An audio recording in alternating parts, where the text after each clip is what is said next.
अच्छा, आज का हमारा मेजर टॉपिक रहेगा balance of payments. Last class में इसको हमने थोड़ा सा डिस्कस किया था। कोई मुझे बताएगा हमने क्या डिस्कस किया था प्लीज, बैलेंस ऑफ पेमेंट्स के हवाले से। हेलो, अब बेहतर है? जी सर, अब सही है। बैलेंस ऑफ पेमेंट्स के हवाले से क्या डिस्कस हुआ था लास्ट क्लास में? थोड़ा सा कोई आइडिया देगा प्लीज,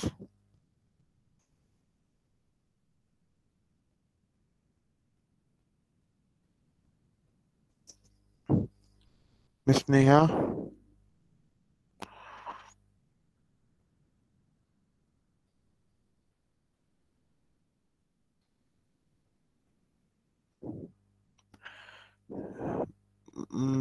मोहम्मद दानियाल। जी सर।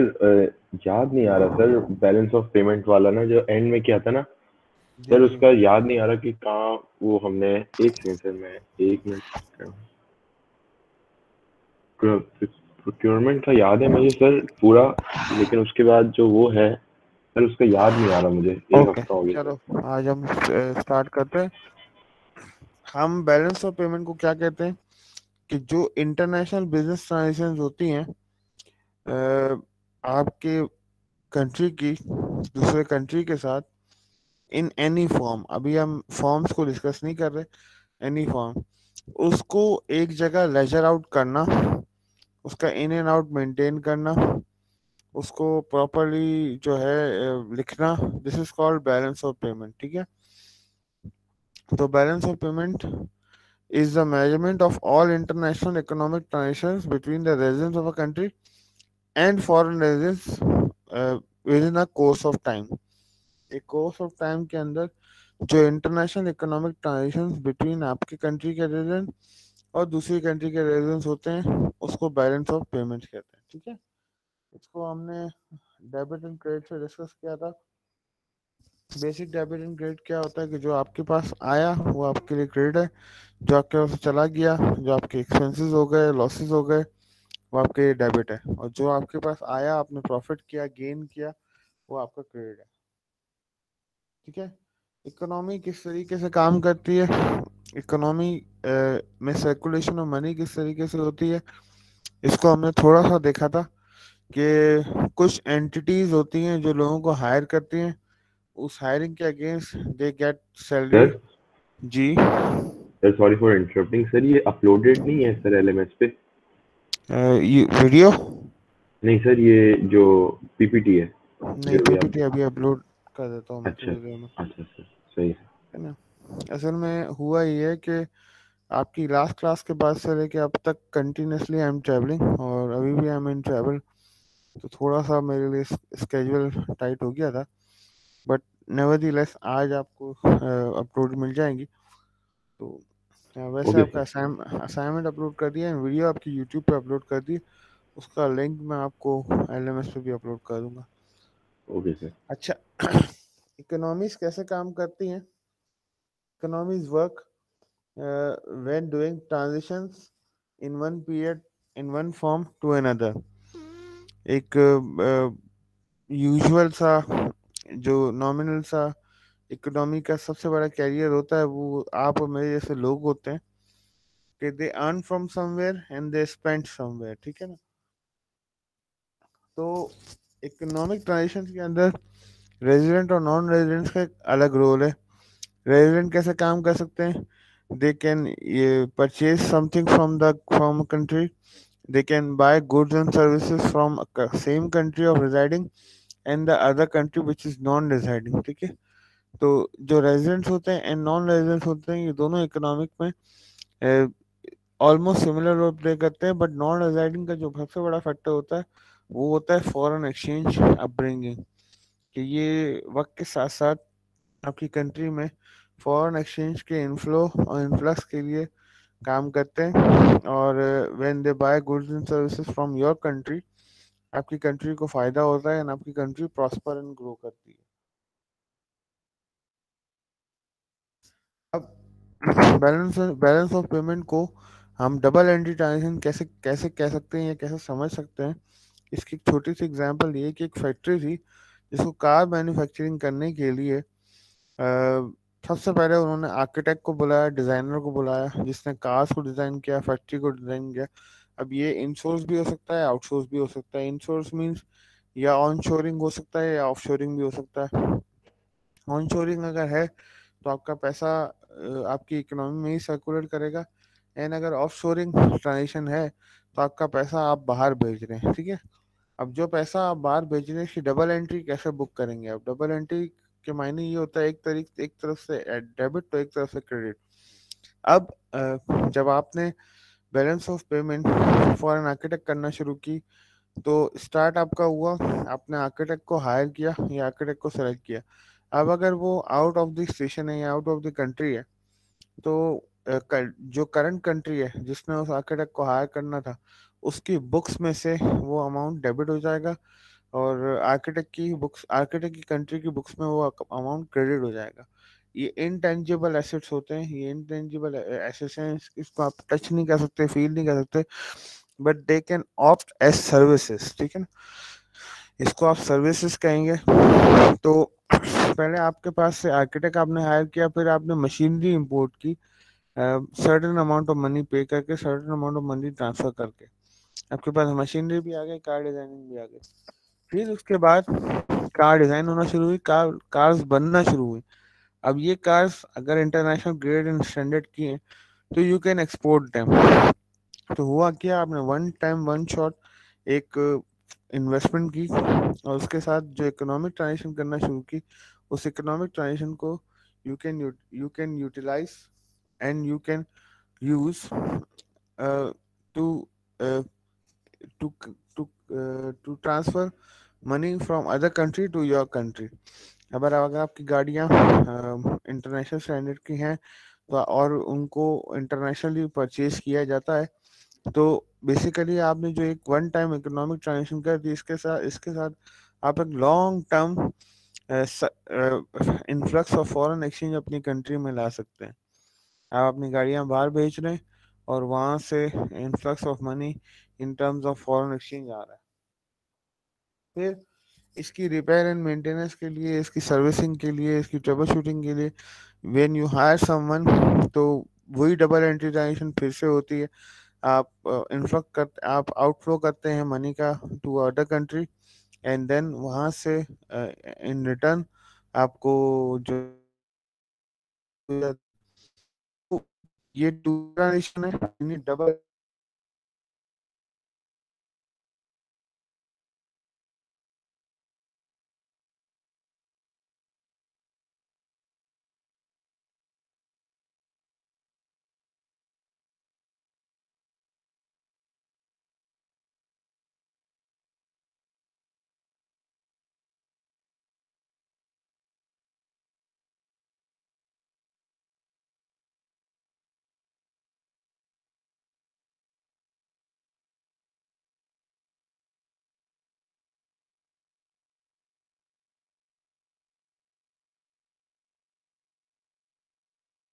सर का इंटरनेट डिस्कनेक्ट हो गया ना। हाँ।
हेलो, ये कॉल डिस्कनेक्ट हो गई थी।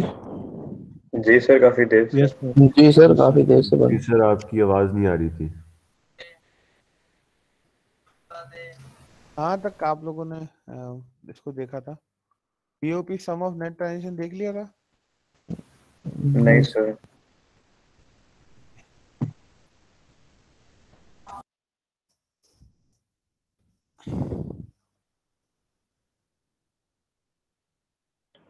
सर हम कार मैन्युफैक्चरर पे थे। ओके, तो BOP as double entry accounting. तो डबल एंट्री अकाउंटिंग बीओपी को हम क्यों कहते हैं, या बीओपी को डबल एंट्री अकाउंटिंग कैसे ट्रीट करते हैं? एक कार मैन्युफैक्चरर है कि जिसने एक आर्किटेक्ट को अलाइन किया अपने पास, और वो आर्किटेक्ट बेसिकली उसके लिए पहले उसकी फैक्ट्री एंड देन उसके बाद कार्स डिजाइन करने लगा। ठीक है, ये आर्किटेक्ट इन ये सर्विस आप इनसोर्स भी कर सकते हैं एंड ऑन शोर भी कर सकते हैं एंड ऑफ शोरिंग भी कर सकते हैं। अगर ऑन शोरिंग की तो आपका पैसा आपकी ही इकोनॉमी में सर्कुलेट कर रहा है, but when you did it for of shoring तो हुआ क्या कि आपने एक सर्टेन अमाउंट ऑफ मनी पे किया दूसरी कंट्री को या दूसरे इकोनॉमिक इंस्टीट्यूशन को, और उसने उसके अगेंस्ट आपको सर्विसेज दे दी। ये भी बीओपी का पार्ट बनेगा when BOP of current account in services. ठीक है, इसके साथ साथ जब मशीन मैन्युफैक्चरिंग के लिए मशीन आपने इंपोर्ट की तो आपने एक सर्टेन अमाउंट ऑफ मनी पे किया और आपके लिए मैन्युफैक्चरिंग मशीन आ गई। ये मनी आउटफ्लो हुआ from your country to the other country and इसके against you got an equipment to manufacture car. ठीक है, बट इसको आपने इकोनॉमिक ट्रांजेक्शन में कैसे कन्वर्ट किया या इकोनॉमिक ट्रांजेक्शन में कैसे डिप्लीट किया? वो ये कि आपने जब कार्स मैन्युफैक्चर करना शुरू की तो वक्त के साथ साथ वो कार्स आप एक्सपोर्ट भी करने लगे। तो इस इकोनॉमिक ट्रांजेक्शन की वजह से जब फर्स्ट टाइम इन्फ्लक्स हुआ मनी का, एंड देन वक्त के साथ साथ मनी जो है वो इन्फ्लक्स होता रहा, आपकी कार्स आप मैन्युफैक्चर करके एक्सपोर्ट करते थे। तो ये डबल एंट्री ट्रांजेक्शन आपकी और आपकी इकोनॉमी के लिए फायदा बनती गई। आपने और ये हुआ कैसे? ये हुआ ग्लोबलाइजेशन की वजह से, ये हुआ ओपन ट्रेड की वजह से। आप ग्लोबलाइजेशन थी, आपने मशीन अच्छी सी सेलेक्ट की, मशीन सेलेक्ट करके you came back with with a good equipment, और इस गुड इक्विपमेंट की वजह से you started manufacturing good cars, good quality cars that can help you inflow the money to your country. के बाद अगर उसकी कोई ट्रबल शूटिंग हुई या उसके अंदर कोई आपको डिफेक्ट नजर आया and you need some services from the same country और एनी अदर कंट्री, तो इसकी इसके अगेंस्ट भी आपने मनी का आउटफ्लो किया और आपने उनसे सर्विसेज ले ली। ये total net of transactions means जो भी outflow and inflow of money हुआ over a period of time is known as balance of payment for a country. अच्छा, balance of payment for a country in a specific currency for a specific time period। जी, किसी को कोई सवाल है अभी तक? जी sir. Sir बताइए। ये बीओपी तो ओवरऑल इकोनॉमी का होता है पूरी, तो हम लोग बिजनेस टू बिजनेस क्यों देखना है? इसके तो 3 कंपोनेंट्स होंगे जिसको हम लोग फिर उसके अंदर देखेंगे। ये सब बिजनेस टू बिजनेस ना, जैसे करंट अकाउंट है, बिल्कुल। कैपिटल अकाउंट है, फाइनेंशियल, तो उसके अंदर हम लोग देखें। मगर अगर बीओपी की बात करें तो वो तो डायरेक्ट इकोनॉमी का हम लोग कर रहे होंगे लिंक।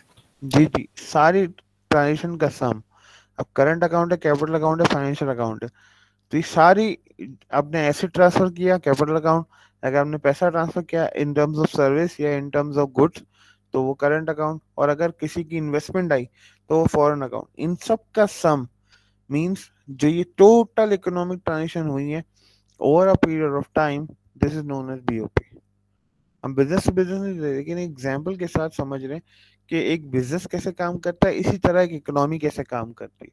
तो total over the period of time इन सारी ट्रांजेक्शन का sum is known as balance of payments for a country. Okay okay sir. और किसी का भी सवाल? अच्छा, बैलेंस ऑफ पेमेंट को जो डैमेज करती हैं चीजें, पहले हम उससे स्टार्ट करते हैं। हॉट मनी का कॉन्सेप्ट डिस्कस करना शुरू करते हैं। हॉट मनी होता क्या है? हॉट मनी दो तरीके की फाइनेंशियल ट्रांजेक्शन हैं। एक वो कि एक उस करेंसी को आप हॉट मनी कहेंगे कि जो रेगुलरली और क्विकली मूव कर रही है बिटवीन फाइनेंशियल मार्केट। अब करेंसी या इकोनॉमी में inflow and outflow of money क्यों होता है? ये शॉर्ट टर्म गेन्स या शॉर्ट टर्म मॉनेटरी बेनिफिट्स को ओवरकम करने के लिए होता है, या short term monetary benefit offer करने के लिए होता है। इसकी जरूरत क्यों पड़ती है?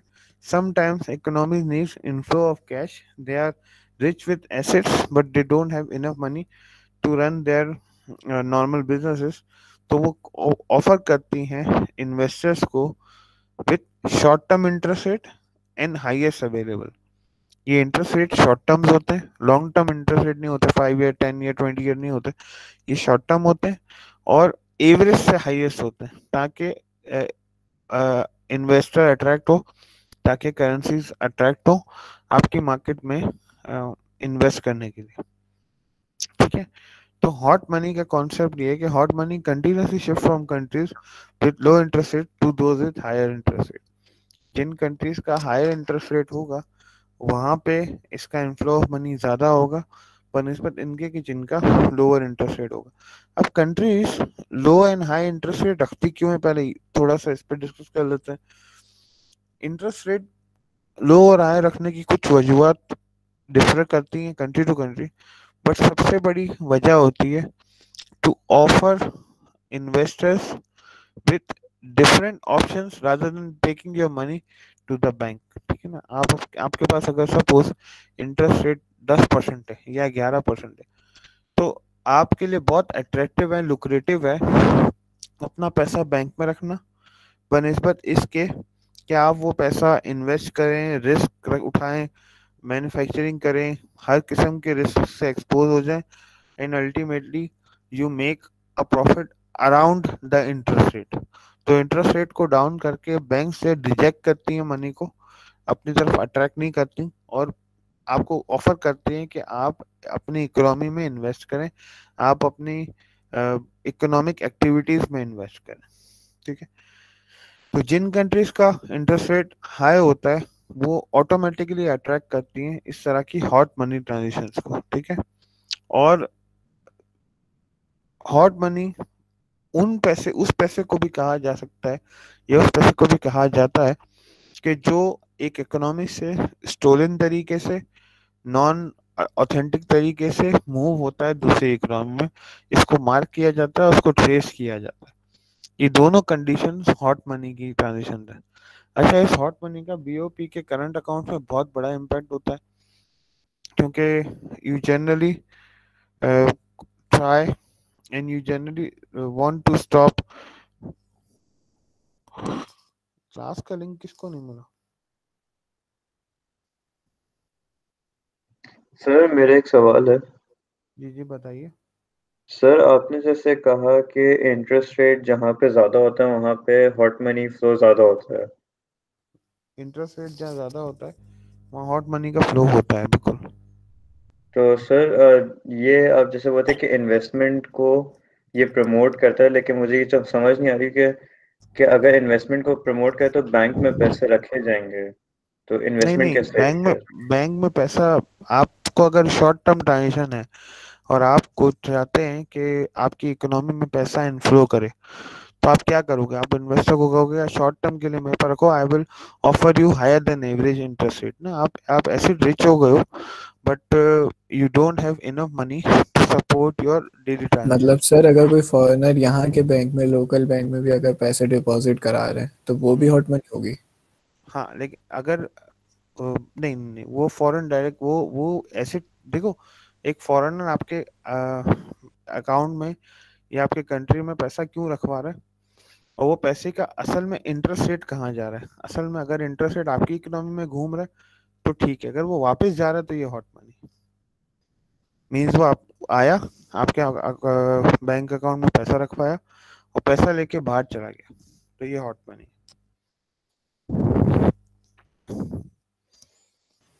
एग्जैक्टली। ठीक है, इसकी की टेकअवेज बेसिकली हैं क्या, ये की टेकअवेज क्या है हॉट मनी के? जनरली हॉट मनी वो कैपिटल है जो regularly between economies and financial markets घूमता रहता है, ठीक है, to profit from highest short term interest rate. इसकी वजह ये है कि इसकी ज़रूरत ये है कि आपने highest short term interest rate से फ़ायदा उठवाना है दूसरी फाइनेंशियल मार्केट्स एंड इकोनॉमीज को। banks do bring hot money plus 2 minutes.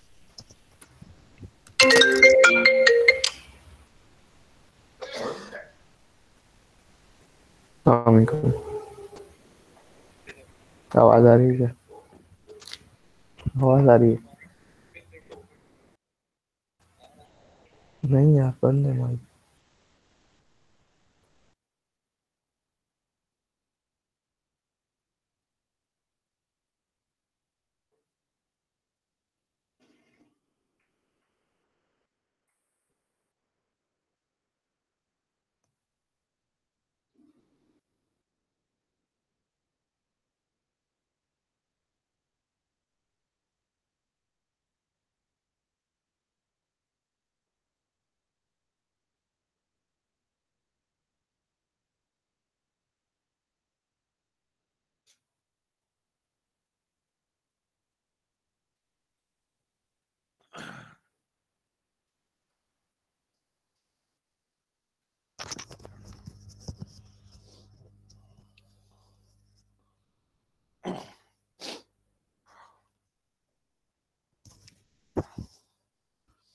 अच्छा, इसमें ना समझने की बात यह है कि मार्केट्स हॉट एंड कोल्ड में ट्रांसफर कैसे होती हैं।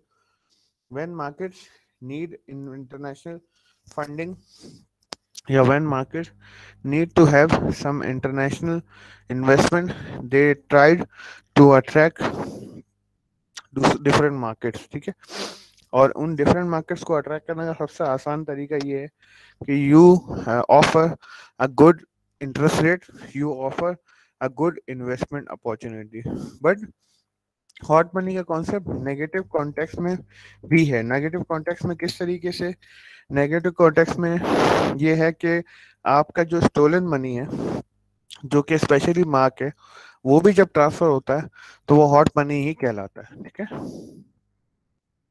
अच्छा सर, हॉट मेरा एक मनी, सवाल है। जी जी, सर, ये हॉट मनी से बिजनेसेस को क्या फ़ायदा होता है? जनरली बिजनेस को कोई खास फायदा नहीं होता, बस इकोनॉमी के अंदर कुछ वक्त के लिए शॉर्ट टर्म कैश का इनफ्लो हो जाता है। इस कैश के इनफ्लो से बैंक्स, फाइनेंशियल इंस्टीट्यूशंस और गवर्नमेंट रिलेटेड इंस्टीट्यूशन के जिनको कैश पे करना है आगे इंटरेस्ट के लिए, आगे अपनी लाइबिलिटीज को कन्वर्ट करने के लिए, लाइबिलिटीज को परफॉर्म करने के लिए, उनको ज़्यादा फायदा होता है। बिजनेसेस को सिर्फ ये ओके फायदा सर। होता है कि इकोनॉमी के अंदर एक रैपिड मूवमेंट ऑफ मनी आ जाती है। इकोनॉमीज के पास ना लिमिटेड अमाउंट ऑफ मनी होता है against the collateral, against the asset they have, ठीक है। उस एसेट से ज्यादा पैसा आपके पास आ नहीं सकता। अब उस पैसे को अट्रैक्ट करने के लिए आपको शॉर्ट टर्म गेन देना पड़ता है, ठीक है। अच्छा, ठीक है हॉट सर। मनी सिर्फ डिफरेंट कंट्रीज के दरमियान जो करेंसी एक्सचेंजेस है उसको नहीं कहते, बट उसको भी कहते हैं कि जो कैपिटल आप इन्वेस्ट करते हो कंपीटिंग बिजनेस में, ठीक है। अब अगर हम बैंक्स की एग्जांपल ले लें तो बैंक्स बेसिकली जो इंटरेस्ट रेट है वो ऑफर किस तरीके से करते हैं, या बैंक्स बिजनेस किस तरीके से करते हैं। बैंक्स सबसे पहले इनफ्लो ऑफ मनी करते हैं from investors, from employees, from different people like us, ठीक है। वो आपको ऑफर करते हो कि invest in our savings account and you will get XYZ amount of money. जब इनके पास पैसा आ जाता है, then they seek businesses, different businesses को, डिफरेंट ऑफर्स को वो सीक करते हैं, और इस सीकिंग के दौरान they also invest in competing banks also, ठीक है। कॉम्पिटिंग बैंक का अगर इंटरेस्ट रेट अच्छा है, या कॉम्पिटिंग बैंक ने अगर कोई ऑफर अच्छी लगाई, या कॉम्पिटिंग इंडस्ट्री में, अब सिर्फ बैंक टू बैंक की बात नहीं हो रही, अगर बैंक्स हैं और बैंक के पास पैसा है और स्टॉक्स में पैसा है, तो वो स्टॉक्स में लगा देते हैं शॉर्ट टर्म के लिए, लॉन्ग टर्म के लिए, बॉन्ड्स खरीद लेते हैं, गवर्नमेंट लोकल बॉन्ड्स, ठीक है। इसी तरीके से इन कंस्ट्रक्शन इंडस्ट्री के अंदर या डिफरेंट इंडस्ट्री के अंदर जो है वो इन्वेस्ट करते हैं। लेकिन ये सारी ट्रांजेक्शन हॉट मनी नहीं कहलाती। हॉट मनी सिर्फ वो ट्रांजेक्शन कहलाएगी कि when they invest the capital into their competing businesses.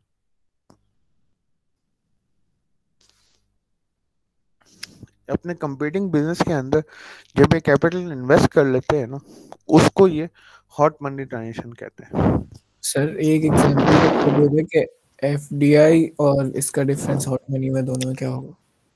FDI is foreign direct investment, ठीक है ना।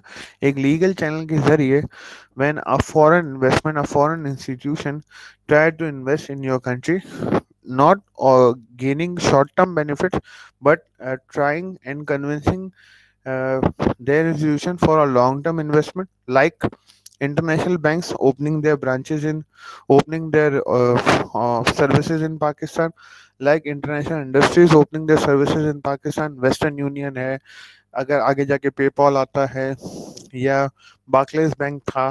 This is FDI, foreign direct investment. But hot money का कॉन्सेप्ट ये है कि इकोनॉमीज टू इकोनॉमीज या विद इन इकोनॉमी आप जल्दी से सर्कुलेशन ऑफ पैसे के लिए या पैसे की सर्कुलेशन बढ़ाने के लिए जो शॉर्ट टर्म गेन्स लेते हो वो हॉट मनी कहलाता है। अच्छा, हॉट मनी से करेंसी पे क्या इफेक्ट आता है? करेंसी फॉर थोड़े वक्त के लिए तो स्टेबलाइज कर जाती है, बट लॉन्ग टर्म में डिवैल्यू कर जाती है।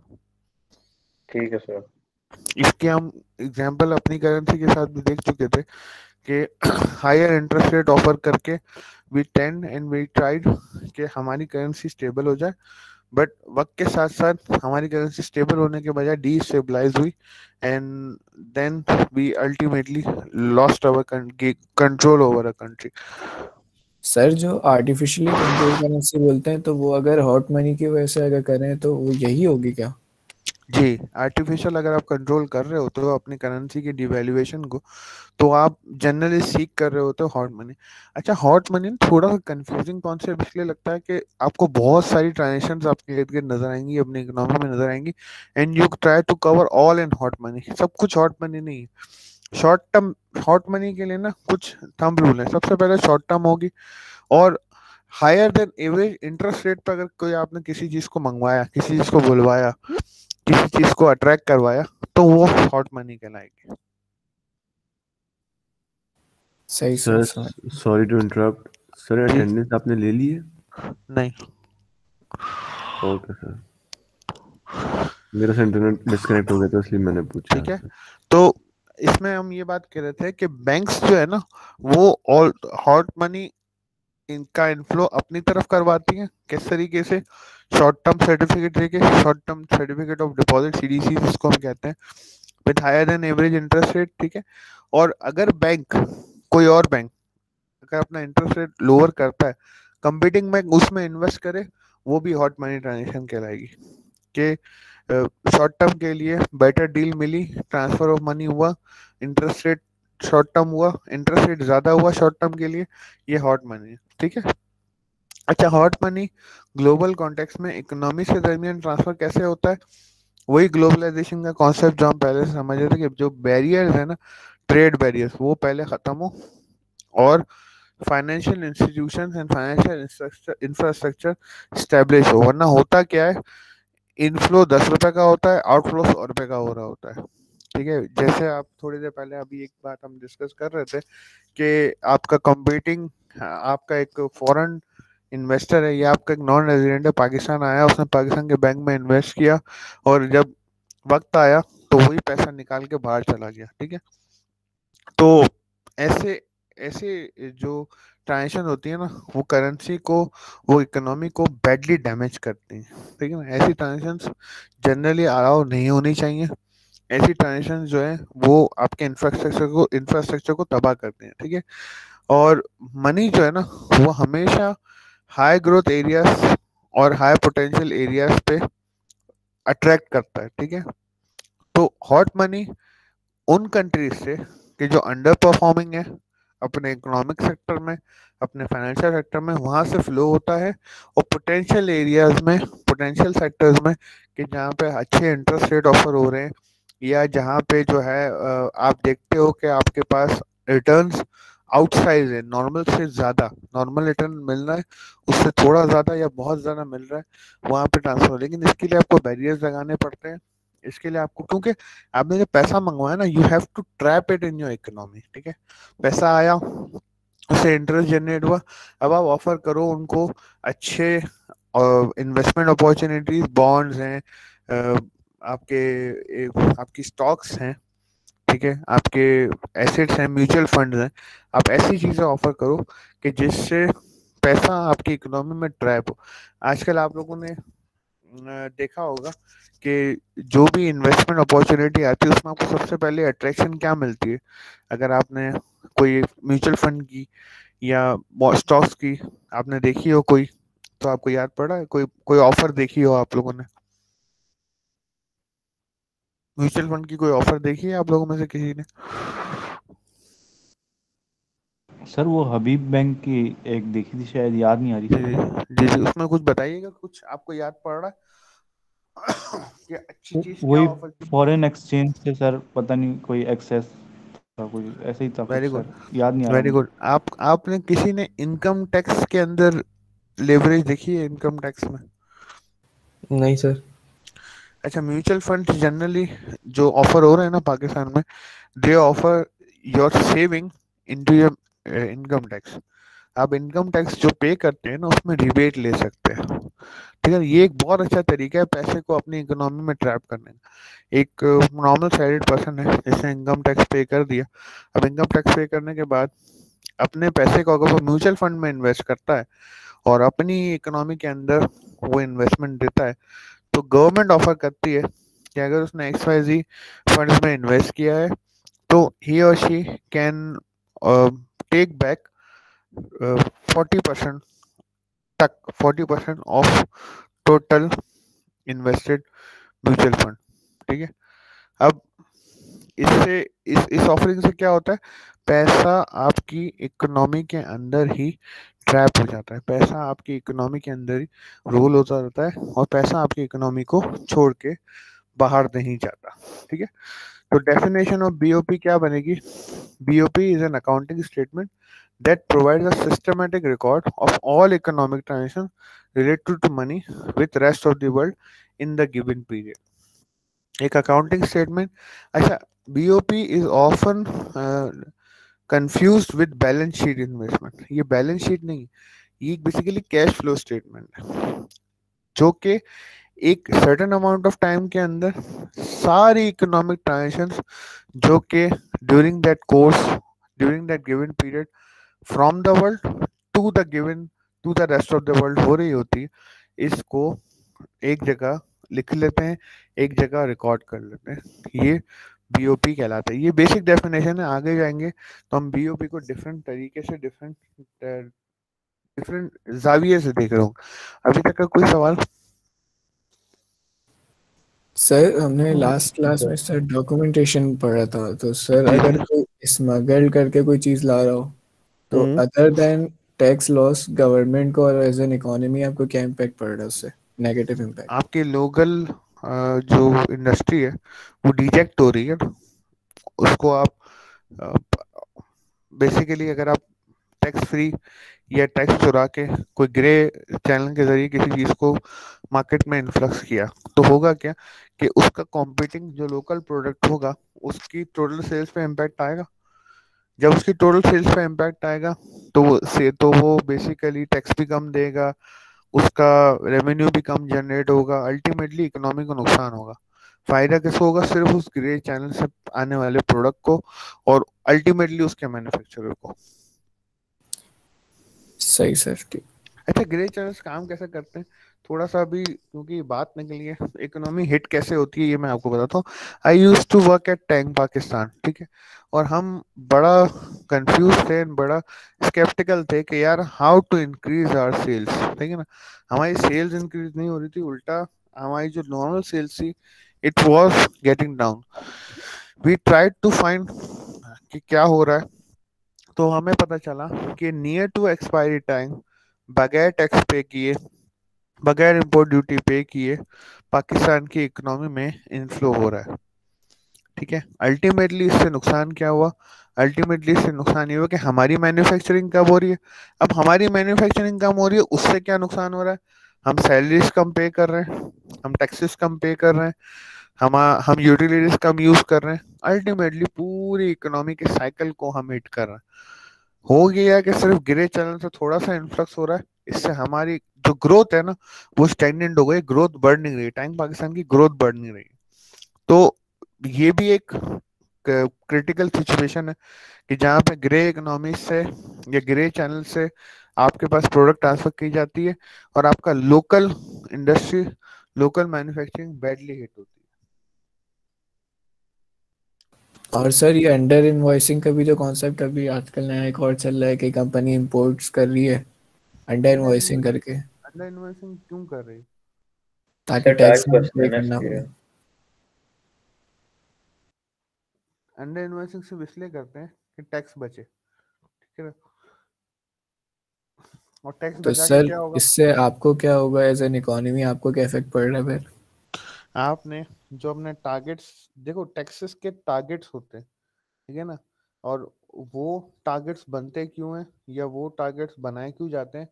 ताकि उन टारगेट्स के अगेंस्ट खर्चा किया जाए ना।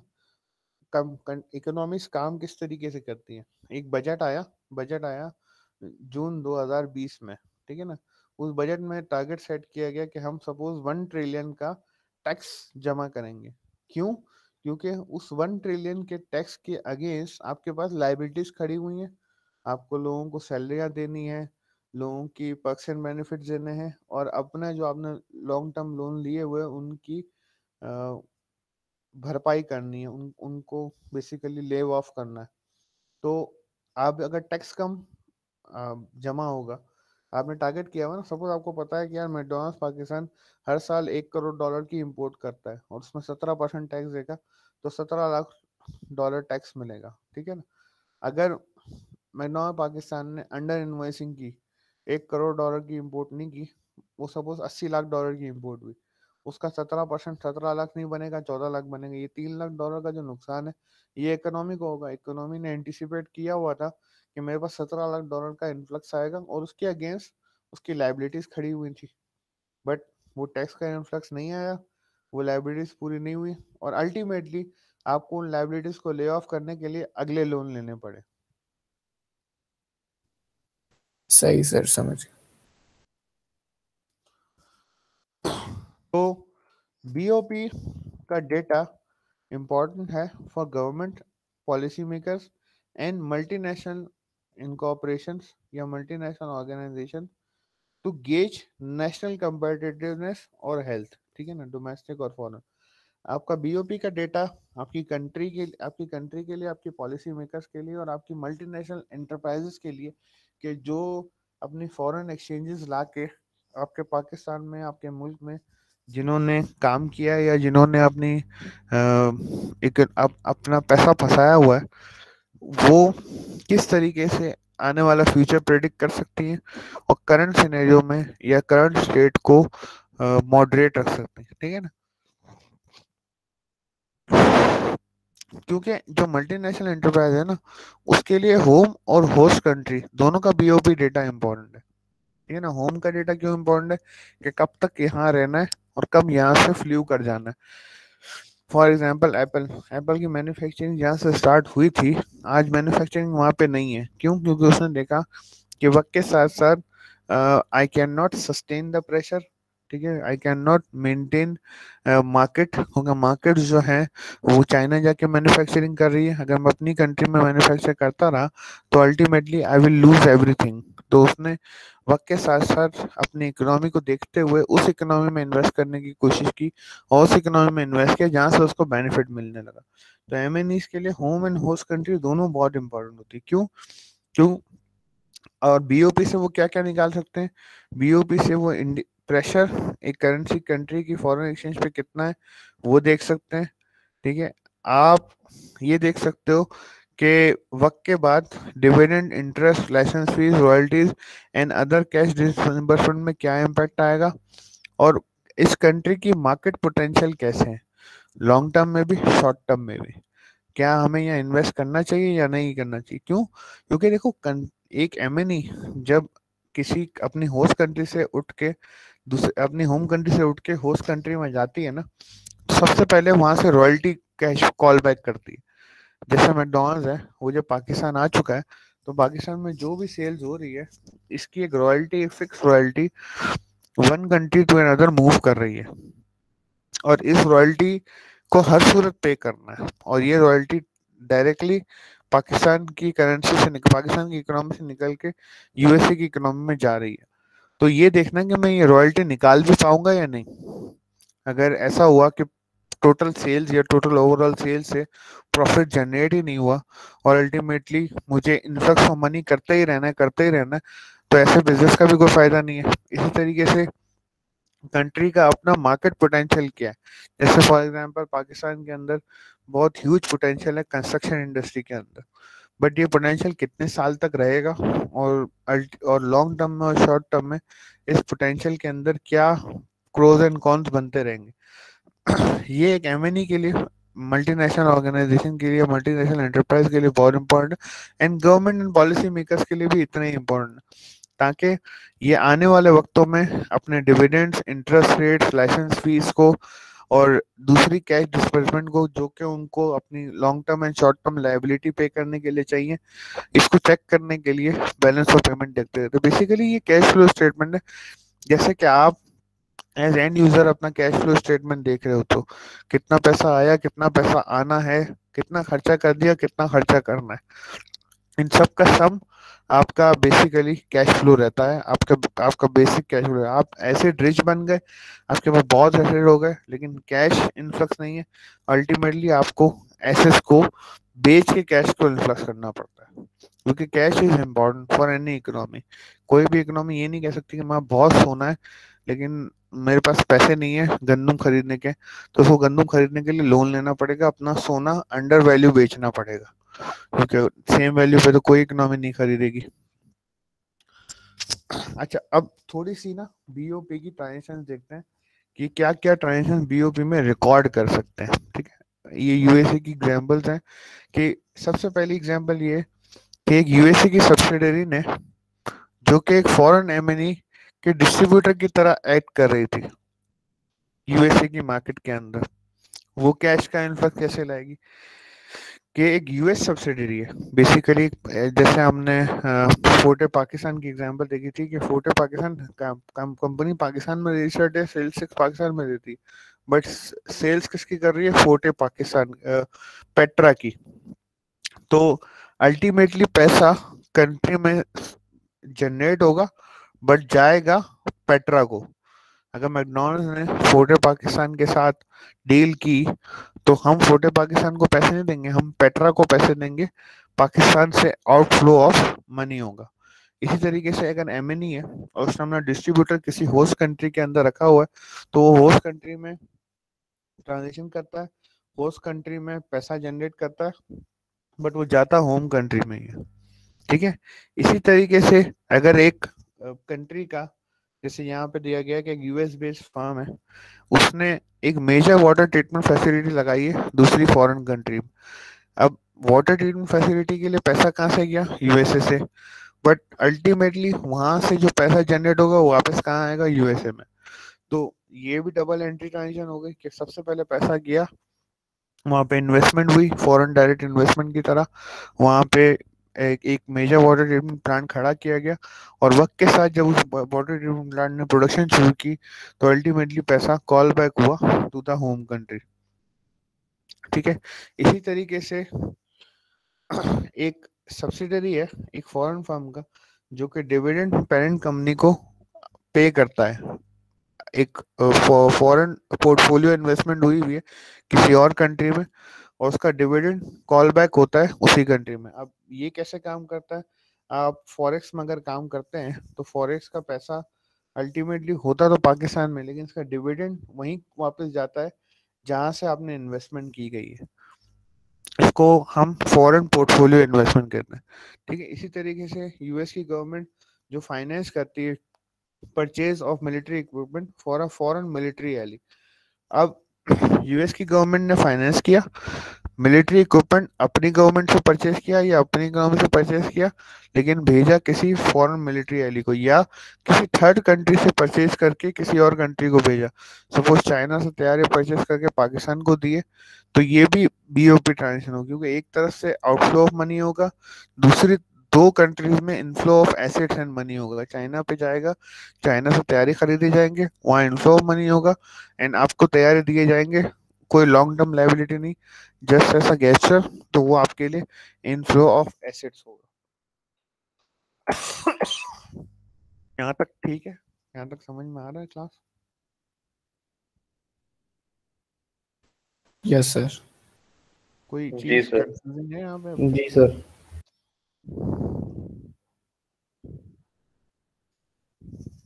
आपको कोई कंफ्यूजन है यहाँ तक? सर जो इन्फ्लो ऑफ एसेट्स है वो बीओपी में क्या काउंट होगा? नहीं, इनफ्लो ऑफ एसेट्स बीओपी में काउंट नहीं होगा, क्योंकि ओके ये बैलेंस शीट का जाके बनता है, बैलेंस शीट का जाके पार्ट बनता है, इकोनॉमिक ट्रांजेक्शन का पार्ट नहीं बनता। जो पैसा सिर्फ इनफ्लो होगा वो बीओपी का पार्ट बनेगा। तो अच्छा, इस बीओपी अकाउंटिंग के फंडामेंटल्स क्या है? सबसे बड़ा और सबसे इम्पोर्टेंट फंडामेंटल ये है कि BOP must balance. BOP disequilibrium में काम नहीं कर सकता। Balance of payment must balance. एक तरफ से डेबिट हुआ, दूसरी तरफ से क्रेडिट होना जरूरी है, एक तरफ से क्रेडिट हुआ, दूसरी तरफ डेबिट होना जरूरी है। अगर आपने कोई एसेट बेचा तो उसका पैसा आना जरूरी है, अगर आपने किसी पैसे से एसेट खरीदा है तो एसेट जो है वो नजर आना जरूरी है। बीओपी बैलेंस होना चाहिए, डिसइक्विलिब्रियम में नहीं हो सकता जब तक कि किसी चीज को अंडर काउंट नहीं किया गया या इम्प्रॉपर काउंट नहीं किया गया। अगर अंडर काउंट किया गया किसी एसेट को या किसी सेल एंड परचेज की ट्रांजेक्शन को, तब भी वो डिसइक्विलिब्रियम में रह सकता है। और अगर इनकाउंट किया, मतलब काउंट ही नहीं किया, भूल गए, मिस कर गए, तो भी डिसइक्विलिब्रियम हो सकता है। तो it is incorrect to state that BOP is in disequilibrium. हम अगर अक्सर ये वर्ड, ये लफ्ज सुनते हैं कि आपका बीओपी डिसइक्विलिब्रियम में है। डिसइक्विलिब्रियम में बीओपी नहीं हो सकता अंटिल देखो, नेगेटिव हो सकता है, ये बात नहीं है कि बीओपी हमेशा पॉजिटिव होगा। बीओपी नेगेटिव हो सकता है, 100% हो सकता है, नेगेटिव भी है, बट आपने हर चीज स्टेट कर दी। डिसइक्विलिब्रियम का मतलब तो ये है कि एक साल 100 था, अगले साल 90 हो गया। चलो 90 हुआ तो वो कैसे हुआ? जी शेर अरीशा आलम। सर स्लाइड्स शो नहीं हो रही हैं, वो प्रेजेंट कर दें।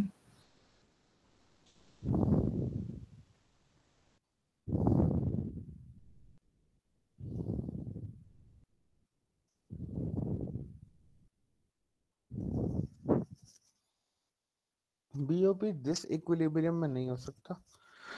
इनकरेक्ट है ये स्टेटमेंट कि बीओपी डिसइक्विलिब्रियम में। बीओपी हमेशा इक्विलिब्रियम में होगा। बीओपी हमेशा प्रॉफिट एंड लॉस बैलेंस होगा, एक तरफ डेबिट, दूसरी तरफ क्रेडिट, ठीक है। अच्छा, बैलेंस ऑफ पेमेंट के जो अकाउंट्स हैं वो क्या क्या है, उनके नाम क्या क्या है? सबसे पहला अकाउंट है करंट अकाउंट। इस करंट अकाउंट के अंदर आप exports and imports of goods देखते हैं, बैलेंस ऑफ ट्रेड जिसको कहते हैं, कि आपके कंट्री के अंदर बैलेंस ऑफ ट्रेड कैसा है, ठीक है। Exports and imports of services देखते हैं, टोटल इनकम देखते हैं जो कि आपने डायरेक्ट एंड पोर्टफोलियो इन्वेस्टमेंट किए, और आपकी एम्प्लॉय कंपनसेशन के अंदर क्या क्या पेमेंट्स आपको आई हैं, ठीक है। फिर नेट ट्रांसफर है, आप जो अपने जो माइग्रेंट्स हैं या जो वर्कर्स हैं जो अब्रॉड हैं, जो गिफ्ट, ग्रांट्स, पेंशन, रेमुनरेशन के नाम पे जो पैसा बेचते हैं, इन सब का नेट, ये सारा आपका करंट अकाउंट का नेट बैलेंस बनता है। इन सबको जब आप ऐड करते हो, आपके एक्सपोर्ट इंपोर्ट्स को, गुड्स के, एक्सपोर्ट इंपोर्ट ऑफ सर्विसेज के, आपकी जो इनकम आपने की, आपने आपकी जो इनकम आपने जनरेट की इन्वेस्टमेंट के जरिए डायरेक्ट या पोर्टफोलियो, प्लस जो आपको रेमुनेशन आई बाहर से, इन सबको मिला के जो आपके पास एक टोटल नेट बनता है।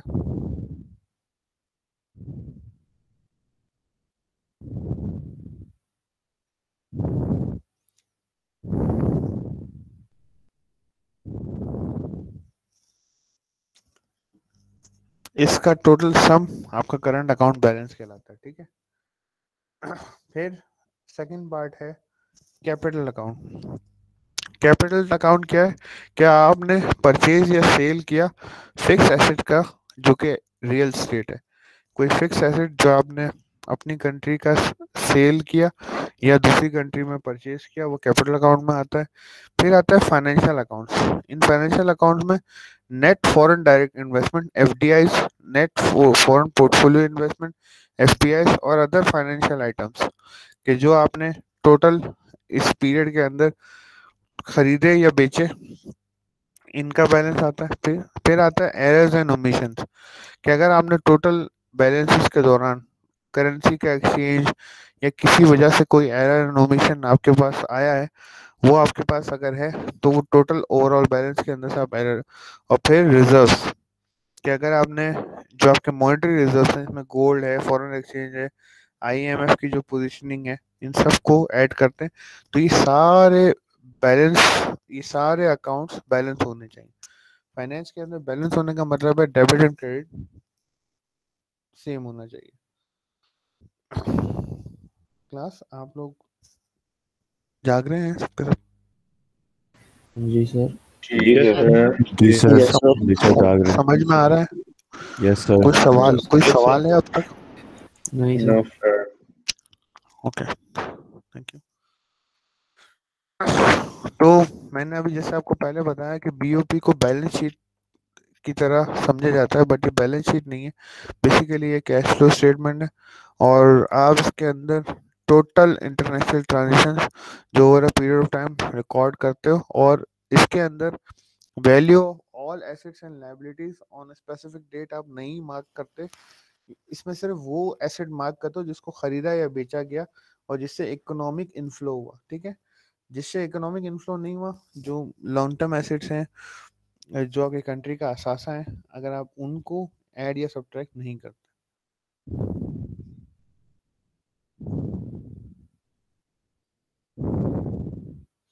अभी तक कोई सवाल, कोई कमेंट?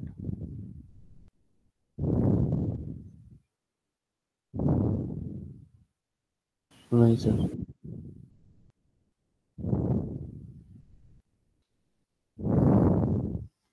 तो आज के लिए मैं आपको एक और बात बताना चाह रहा था कि आप लोग सब नहीं आए थे। एक असाइनमेंट आप लोगों पे ड्यू है। आज 11 बजे वो असाइनमेंट ओपन हो जाएगा। तो 10 मार्क्स का असाइनमेंट है और फ्राइडे नाइट तक की मैंने उसकी डेडलाइन रखी है। लेकिन आज एक तो थोड़ी सी I am not feeling well और दूसरा I have some important meetings to attend. तो मैं स्ट्रेट 2.5 आवर्स के बाद आई लीव। पर डेडलाइन थर्सडे की है। फ्राइडे की है, थर्सडे की है? तो थर्सडे की है, उसको सर आई फ्राइडे थिंक कर आपको दें। थर्सडे की सेट की हुई है। अच्छा चलो, मैं उसको फ्राइडे कर देता हूँ, फ्राइडे नाइट तक की कर देता हूँ। 10 मार्क्स का असाइनमेंट है, संडे नाइट कर इंडिविजुअल देना सर। असाइनमेंट है। नहीं, फ्राइडे ठीक है सर। संडे हो या सन- फ्राइडे, करना आपने उसी दिन है जिस दिन आपको असाइनमेंट कंप्लीट करना है। तो ये 10 मार्क्स का असाइनमेंट है, इंडिविजुअल असाइनमेंट है और इसमें टर्न इट ऑन ऑन है। तो आप प्लीज़ इंटरनेट से कॉपी पेस्ट करने की या एक दूसरे से कॉपी पेस्ट करने की कोशिश मत कीजिएगा और अपना दिमाग लगा के थोड़ा कोशिश करके इसको करने की कोशिश कीजिएगा। आसान है और एक केस स्टडी है इसके अंदर। केस स्टडी पढ़ के उसके डेटा को प्लेजरिज्म देख कितना अलाउ है? जी। सिमिलैरिटी कितनी अलाउ है सर? जब आप प्लेजरिज्म करेंगे ना, उसको चेक किया जाएगा कि वो किया गया है आपने। अगर स्ट्रेट कॉपी पेस्ट है तो फिर स्ट्रेट 0 है। सर परसेंटेज कितनी अलाउड है ये पूछ रहा हूँ। 25 to 30%। ठीक है sir. Okay sir. Sir but कितनी उसमें दफा इसको सबमिट कर सकते हैं? एक ही दफा। सर वो बढ़ा दें, एक दो तीन दफा और कर अगर दें। 3 दफा टाइम कर एटलीस्ट में, देना। अगर पहली में प्लेजरिज्म ज्यादा आ गया तो फिर दोबारा सबमिट भी करना होता है करेक्ट करके। तो वो तो पहले मैं चेक करूंगा ना। नहीं ना, फिर वो सर आपको 3 अलाउ टाइम करूँ। होता है। आप अच्छा, मैं इसको मैं देख लेता हूँ। मैंने शायद 1 दफ़ा किया या 3 दफ़ा। अगर 3 दफ़ा नहीं किया तो 3 दफ़ा कर देता हूँ, ठीक है? सर जी। सर जो स्टार्टिंग के 4 क्वेश्चंस हैं वो केस स्टडी में से तो नहीं है ना? नहीं, ठीक केस स्टडी के 2 क्वेश्चन है, वो केस स्टडी के बाद है। सही है।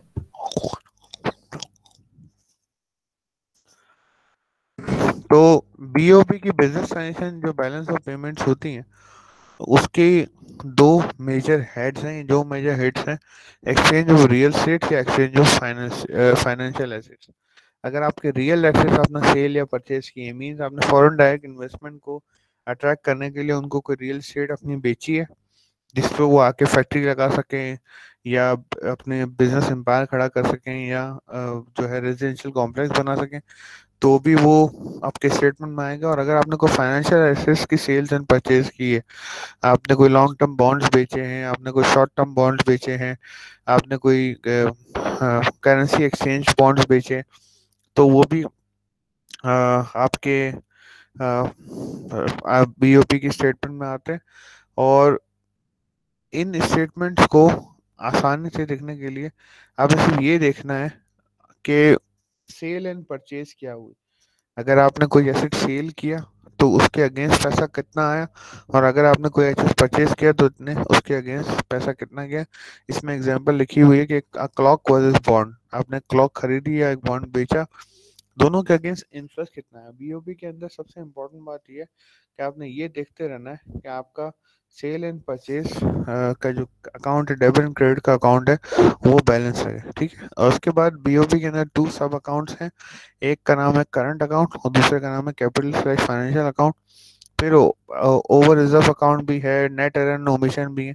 ये हमने अभी इन अकाउंट्स में डिटेल में देख लिया, ठीक है। करंट अकाउंट क्या कहलाता है? करंट अकाउंट के अंदर सारी वो इकोनॉमिक ट्रांजेक्शन होती हैं जिससे आप इनकम या payment flow through out the year करते हैं। इसमें trade off goods and services है, सही है। Income from your non resident workers and, और आपके रेजिडेंट पाकिस्तानी जो अपने घर पैसा बेचते हैं, रेमुनेशन और करंट ट्रांसफर है, ठीक है।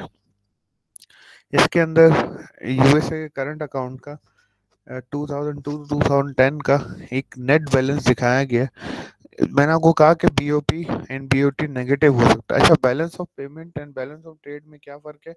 इंपोर्ट्स एंड एक्सपोर्ट्स को, जो कि प्रोडक्शन, जिससे आपकी जो है वो डे टू डे आइटम्स की इंपोर्ट्स एंड एक्सपोर्ट्स हैं, गुड्स की इंपोर्ट्स एंड एक्सपोर्ट हैं जितनी, वो आपके बैलेंस ऑफ ट्रेड में आते हैं। लेकिन बैलेंस ऑफ पेमेंट एक ह्यूज पर्सपेक्टिव के साथ आता है।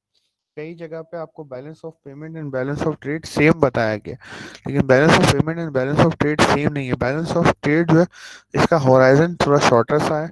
इसमें इंपोर्ट्स एंड एक्सपोर्ट्स को आपने ज़्यादा फोकस किया हुआ है बनिस्बत इसके के बैलेंस ऑफ पेमेंट के अंदर आपने सारे 5 के 5 अकाउंट्स को मैनेज करके एक जेनरिक ओवरऑल बैलेंस बनाना। तो उसका एक इम्पॉर्टेंट पार्ट होता है करंट अकाउंट। करंट अकाउंट कैसे मैनेज होता है या बीओपी के अंदर कैसे शो होता है, उसकी एग्जांपल आप लोगों के सामने है कि आपके गुड्स एक्सपोर्ट्स और इंपोर्ट्स, अच्छा गुड्स एक्सपोर्ट्स ज़्यादा है एंड गुड्स इंपोर्ट्स कम है, तो आप सरप्लस में आएंगे या नहीं आएंगे? नहीं आएंगे। सरप्लस में आएंगे सर। हाँ, एक्सपोर्ट आएंगे। ज्यादा है, इंपोर्ट कम है, तो सरप्लस में। और इंपोर्ट ज़्यादा और एक्सपोर्ट कम है तो डेफिसिट है। डेफिसिट में सर। Very good. तो आपको ये बात नोट करनी है कि आपको जियो आपका जो बीओपी है उसमें से जो बीओटी का पार्ट है वो आपका सरप्लस या डेफिसिट शो कर रहा होता है। और हर साल इस सरप्लस एंड डेफिसिट के अगेंस्ट अगर सरप्लस है तो उस वक्त मैनेजमेंट के लिए क्या करेंगे?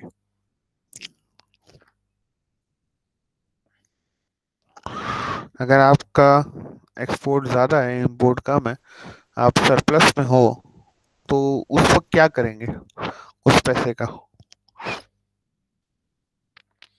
उस पैसे सर से अगर सरप्लस होता है तो सर एप्रिशिएट हो जाएगी हमारी करेंसी सर, तो वेरी गुड, उस but sir very good. Surplus भी देखना है। अगर टू एन एक्सटेंड अगर बहुत ज़्यादा ही सरप्लस हो रहा है तो फिर आप देखेंगे, चेक करेंगे कि क्या चीज़ ऐसी हो रही है। बिल्कुल वाइस वर्सा सिचुएशन है। जैसे अमार साहब ने बताया, एहसन साहब ने बताया कि पहले तो ये देखेंगे कि सरप्लस है क्यों, ठीक है ना। जनरली गलत इकोनॉमिक एक्टिविटी या गलत इकोनॉमिक एक्टिविटी बुक करने से भी सरप्लस बन जाता है। लेकिन अगर ये जेन्युइन सरप्लस है तो ये आपकी इकोनॉमी को, आपकी करेंसी को अप्रिशिएट करेगा। अब आप फॉरेन डायरेक्ट इन्वेस्टमेंट करने की पोजीशन में आ जाएंगे, ना कि आपको फॉरेन डायरेक्ट इन्वेस्टमेंट अट्रैक्ट करनी है, नंबर 1। नंबर 2 ये कि आपकी करेंसी अप्रिशिएट करेगी। नंबर 3 ये कि फिर आप अपनी इकोनॉमी के अंदर लोगों को बुला सकेंगे टू इन्वेस्ट, क्योंकि आपकी करेंसी अप्रिशिएट कर गई है अगेंस्ट एनी अदर करेंसी। तो वो करेंसी चूंकि डी वैल्यू है आपके अगेंस्ट, तो वो इन्वेस्टमेंट अट्रैक्ट करेगी, आपकी करेंसी इन्वेस्टमेंट अट्रैक्ट करेगी, आपका इकोनॉमी इन्वेस्टमेंट अट्रैक्ट करेगी, है ना। तो मैंने आपको कहा था कि बीओपी एंड बीओटी नेगेटिव में आ सकते हैं, डिसइक्विलिब्रियम में नहीं आ सकते। सारे अकाउंट्स बैलेंस होने चाहिए, कितना गया कितना आया। अगर नेगेटिव है तो ठीक है, कोई मसला नहीं, चेक कर लें आप, उसको वेरीफाई कर लें, नेगेटिव है तो नेगेटिव रहेगा, ठीक है। इसी तरीके से गुड्स और सर्विसेज का बैलेंस, कि गुड्स कितनी इंपोर्ट एंड एक्सपोर्ट हुई एंड सर्विसेज कितनी एक्सपोर्ट एंड इंपोर्ट हुई। सर्विसेज यहाँ बहुत इंपॉर्टेंट रोल प्ले करती हैं एक कंट्री के लिए फॉरेन एक्सचेंज को अट्रैक्ट करने के लिए। आपके पास स्किल्ड लेबर है, you can attract good amount of services available. अब आपको यहाँ से बंदा भी बाहर नहीं भेजना, यहाँ से आपको लोग भी बाहर नहीं भेजने, सिर्फ आप सर्विसेज अट्रैक्ट करते हैं लोगों के लिए, कोई सर्विसेज जो आप ऑफर कर सकते हैं। स्किल लेबर है, चीप लेबर आपके पास अवेलेबल है, आप इसके इंटरनेट के जरिए, मीडियम के जरिए सर्विस अट्रैक्ट कर सकते हैं, और सर्विस के against you get to have foreign exchange flow into your country, ठीक है।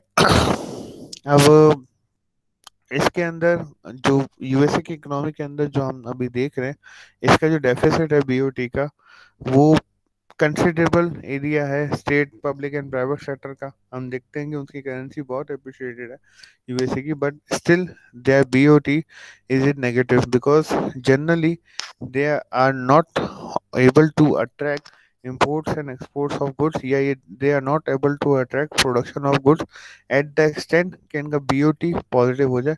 they are importing more goods than exporting, although उनकी करेंसी की जो एप्रिसिएशन है वो इस बात के लिए बहुत फायदेमंद है कि वो आप जो चीज़ें इंपोर्ट करते हैं वो सस्ती पड़ जाती हैं उनको बनिस्बत कि वो लोकली प्रोड्यूस कर रहे हैं। स्टिल उनका बीओटी नेगेटिव है, और ये जो है ये खतरे की बात है लॉन्ग टर्म में, ठीक है। तो करंट अकाउंट डेफिसिट के कॉजेस क्या क्या हैं? दो तरीके के कॉजेस बनते हैं, एक स्ट्रक्चरल होता है और एक साइक्लिकल होता है। स्ट्रक्चरल ये है कि जिसका आपका लॉन्ग टर्म लॉस या गेन हो सकता है, लेकिन साइक्लिक ये कि जो शॉर्ट टर्म है, कि जो एक ट्रेंडी है, एक सीजनल है, वो आगे जाके इम्पैक्ट नहीं करेगा। स्ट्रक्चरल में आपकी अंडर इन्वेस्टमेंट है, लो प्रोडक्टिविटी है, हाई इन्फ्लेशन है, आपकी R&D और इनोवेशन ठीक से काम नहीं कर रही, और आपका लो कॉस्ट कंपटीशन स्टार्ट हो गया है, ठीक है ना। आपका कॉस्ट कंपटीशन जो है, emergence of lower cost competition, आपके यहाँ पे जो प्रोडक्शन हो रही है वो उससे कम है, या वो प्राइस नहीं दे पा रही कि जो इंपोर्ट आपको दे सकती है। इससे आपका लॉन्ग टर्म हिट बनता है, आपका बीओटी नेगेटिव हो जाता है, और इस बीओटी को नेगेटिव होने के बाद आप लॉन्ग टर्म में इन्वेस्टमेंट को अट्रैक्ट नहीं कर सकते। लेकिन जो साइक्लिकल है, जो थोड़े वक्त के लिए आती हैं, वो इसलिए आती है करंट अकाउंट डेफिसिट के आपके ओवरऑल वैल्यू एक्सचेंज जो रेट है वो अचानक बढ़ जाए, जैसे पाकिस्तान की केस के अंदर। इसको गर्दिशी कर्जे कहते हैं ना, गर्दिशी कर्जे का आपने वर्ड सुना? आपके नहीं सर। आपके जो बजट आता है उसमें आपके सर्कुलर डेप्थ गर्दिशी कर्जे कहलाते हैं, कि जो रोटेट हो रहे होते हैं। वो अक्सर आपके इन वजूहात की वजह से बनते हैं। जो सर्कुलर डेप्थ बनता है आपका, उसके अंदर सबसे बड़ा फैक्टर ये है कि अचानक आपकी एक्सचेंज रेट जो है ना वो ओवर वैल्यू हो जाती है। आपने जो, क्योंकि देखें इसकी वजह समझना जरूरी है। आपने कर्जा लिया हुआ है सपोज $100, मतलब आप, मैं एक नॉर्मल एग्जांपल देता हूँ, इकोनॉमिक एग्जांपल नहीं देता। आपने किसी से कर्जा लिया है डॉलर में and it is $100 and you have to pay that $100 in 4 to 5 years and then you have to pay an interest of $10 per year। ठीक है, अभी हम ये बात नहीं कर रहे कि आपकी वैल्यू, आपकी करेंसी और उस करेंसी की एक्सचेंज रेट क्या है। आपने डॉलर में कर्जा लिया है और डॉलर में पे करना है। अब बात करते हैं कि आपने जब कर्जा लिया था तब 90 रुपए का डॉलर था, तो 90 के हिसाब से 17% आपने, या 90 के हिसाब से 10% आपने उसका हर साल इंटरेस्ट पे करना है। बट वक्त के साथ साथ हुआ ये कि वो डॉलर एप्रिशिएट हो गया, अचानक एप्रिशिएट हो गया, तो कर्जा वही रहा, कर्जा वही रहा, वही $100 का कर्जा रहा, वही आपने उसका 10% पे करना है, बट वो कर्जा एप्रिशिएट हो गया। आपने कहा 95 रुपए को 10 से मल्टीप्लाई 950 देने थे, आज 165 को 10 से मल्टीप्लाई 1650 देने, तो ये सर्कुलर डेप्ट आपका बढ़ा देता है। और सर्कुलर डेप्ट को बढ़ाने से क्या होता है, आपका अचानक करंट अकाउंट जो है इकोनॉमी का वो डेफिसिट में चला जाता है। ये समझ में आया ये पार्ट? तो सर ये सिर्फ इंटरेस्ट की वजह से हो रहा है या आप टोटल जो अमाउंट है उसको कंसीडर कर रहे हैं? मैं टोटल अमाउंट को कंसीडर कर रहा हूँ। मैं बेसिकली आपको ये कह रहा हूँ कि अचानक वैल्यू एक्सचेंज रेट बढ़ने की वजह से जो आपका सर्कुलर डेप्ट या जो आपका गर्दिशी कर्जा बढ़ जाता है ना, उससे आपका पर सबसे सर बड़ा इम्पैक्ट आता है अगर करंट आपको अकाउंट डेफिसिट। उस साल जो अमाउंट पे करनी है आप उसी को नहीं देखेंगे सिर्फ, कि अगर डेफिसिट हो भी रहा है तो सिर्फ उसी अमाउंट को निकालें? इसीलिए तो इसीलिए तो इसको साइक्लिकल कह रहे हैं कि आपको उस साल हिट पड़ता है बट लॉन्ग टर्म में फिर आप इसको मिनिमाइज कर देते हो।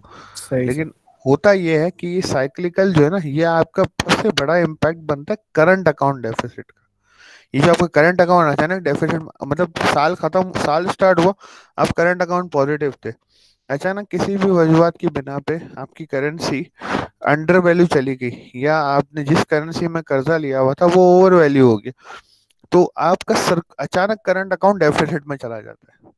आपने किसी से, आप उसके एग्जाम्पल को फिर से समझे ना, मैंने $100 किसी से कर्जा लिया, मैंने सारी चीजें मेंटेन करके रखी है कि मुझे 950 रुपये उसको इस साल के एंड में पेमेंट करनी है एज इंटरेस्ट। बट इस साल के एंड में जब मैंने देखा तो वो 950 रुपये 1650 रुपये में कन्वर्ट हो गया था। तो ये 1650 और 950 का जो डिफरेंस है, ये जो 600-700 रुपये का डिफरेंस है, ये अचानक मेरे करंट अकाउंट में से चला जाएगा तो मेरा करंट अकाउंट नेगेटिव में चला जाएगा। ये बात जी सर। समझा रहा हूँ, ठीक है। इसी तरीके से बूम इन डोमेस्टिक डिमांड, अब अचानक आपकी डोमेस्टिक डिमांड में बूम आ गया और आपको हायर देन यूजुअल चीजें इंपोर्ट करनी पड़ी, ठीक है। आपकी डोमेस्टिक डिमांड अचानक बढ़ गई, आपके मतलब किसी भी वजह से, किसी भी इवेंट की वजह से, किसी भी सिनेरियो की वजह से डोमेस्टिक डिमांड में बूम आया और इस डोमेस्टिक डिमांड के बूम की वजह से आपको हायर देन यूजुअल इंपोर्ट्स करनी पड़ी। तो इसके लिए क्या करना पड़ता है आपको, इसके लिए फिर फॉरेन एक्सचेंज का लोन लेना पड़ता है। इसकी वजह से भी एक शॉर्ट टर्म के अंदर एक सर्कुलर डेब्ट बनता है जो कि करंट अकाउंट का डेफिसिट बना देता है आपका।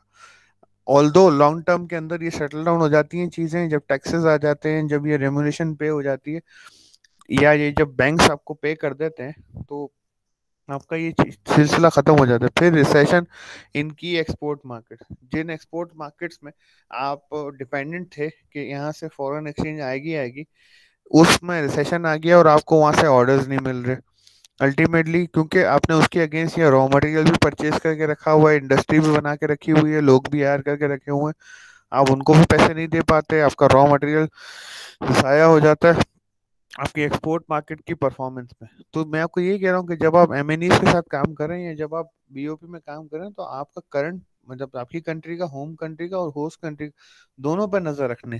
अगर आप एक एक्सपोर्ट ओरिएंटेड कंट्री है, एक्सपोर्ट ओरिएंटेड इकोनॉमी है, और सामने वाली इकोनॉमी, जिस इकोनॉमी से आपने ट्रेड करना है, वहाँ रिसेशन आ गया है, वहाँ किसी वजह से कोई प्रॉब्लम आ गई है, तो आप थोड़े वक्त के लिए रिसेशन में, थोड़े वक्त के लिए परेशानी में आ सकते हैं, लेकिन फिर लॉन्ग टर्म में आप मार्केट चेंज कर लेते हैं, you tend to go to other markets, you tend to offer other markets, तो आप जो है वो ठीक ठाक हो जाते हैं, ठीक है। फिर तो सर साइक्लिकल से बचने के लिए हम लोग रिजर्व्स पे रख सकते हैं क्या?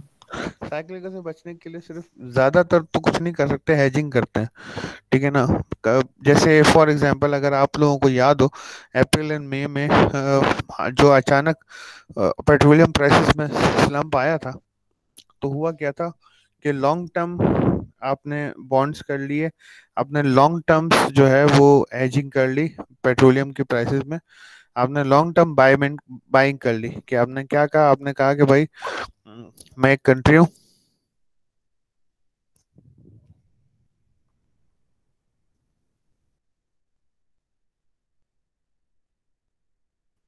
हेलो आप लोगों को आवाज आ रही है? जी सर।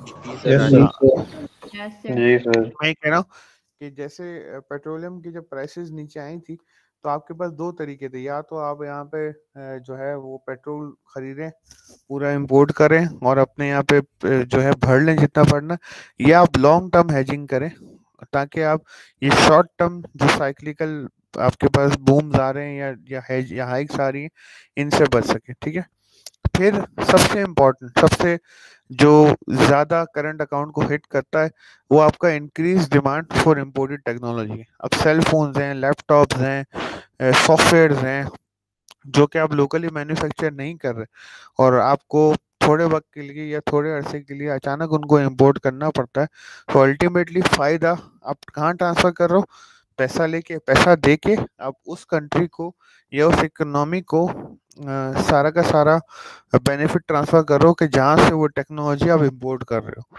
आप ये तो देखते हो कि आपने इंपोर्ट किया, टैक्स लिया, आपने लोकल कंज्यूमर से टैक्स भी ले लिया, वो टैक्स जमा भी हो गया, बट सारा फायदा अल्टीमेटली ट्रांसफर हो रहा है आपकी उस कंट्री को या उस इकोनॉमी को, कि जहाँ से आपने वो टेक्नोलॉजी इंपोर्ट की, ठीक है।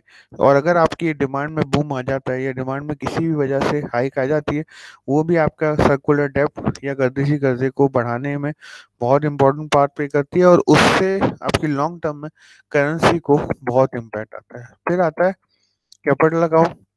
कैपिटल अकाउंट के अंदर इकोनॉमिक ट्रांजेक्शन जो आप फाइनेंशियल एसेट्स या परपेचुअल एसेट्स बेच के या खरीद के आप बनाते हो, वो आप कैपिटल और फाइनेंशियल अकाउंट में डालते हो। कैपिटल अकाउंट जो है वो बहुत माइनस है फाइनेंशियल अकाउंट, क्योंकि जनरली एसेट्स इतने ज़्यादा सेल एंड परचेज नहीं हो रहे होते इकोनॉमीज के दरमियान। फाइनेंशियल एसेट्स जो हैं वो सेल और परचेज हो सकते हैं। अब इसमें हमने इस फाइनेंशियल एसेट्स के अंदर क्या होता है, दो तरीके के, या तो आप सेल कर देते हैं या आप लॉन्ग टर्म लीज कर देते हैं।